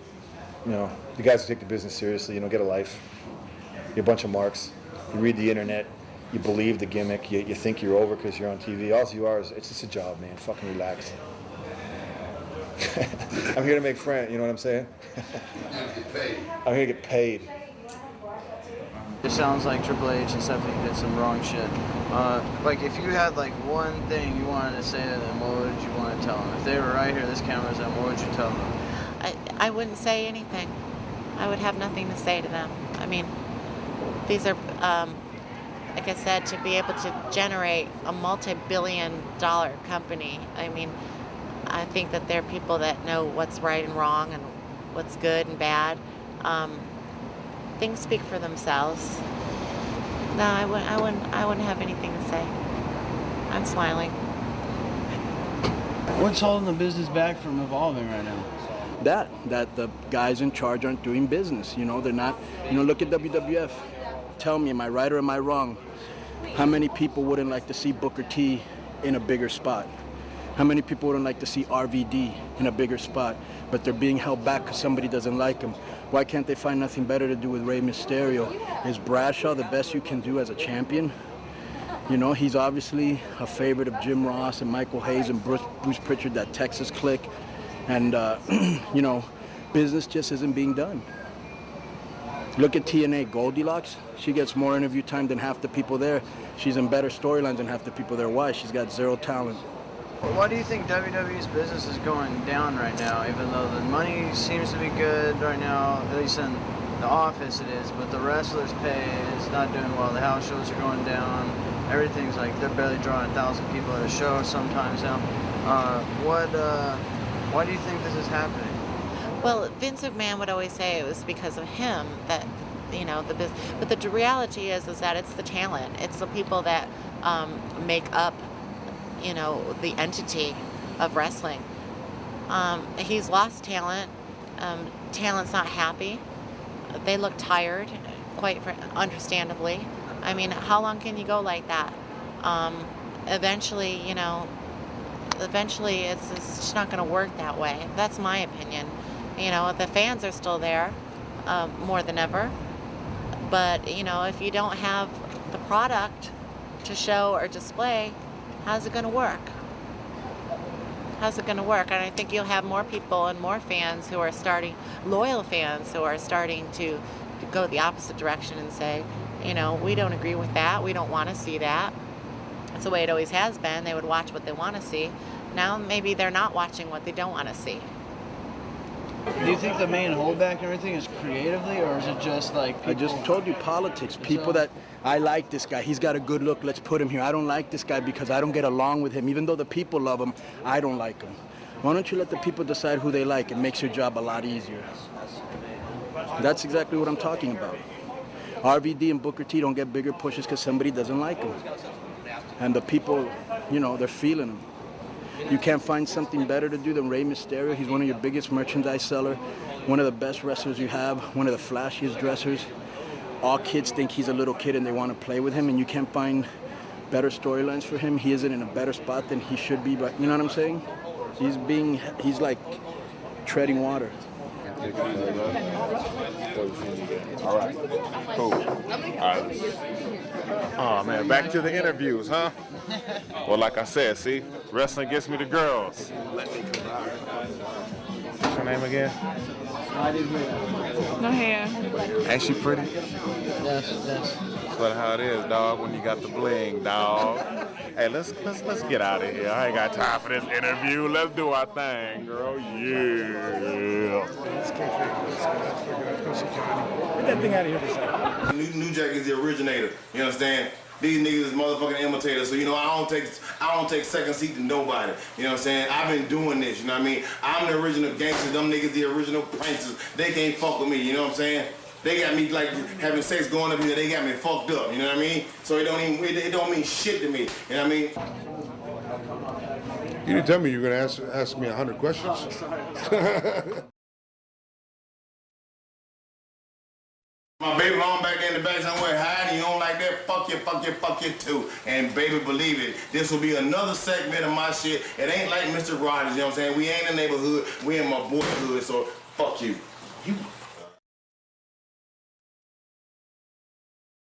Thank you, and sorry for my English. That's it. Thanks, bro.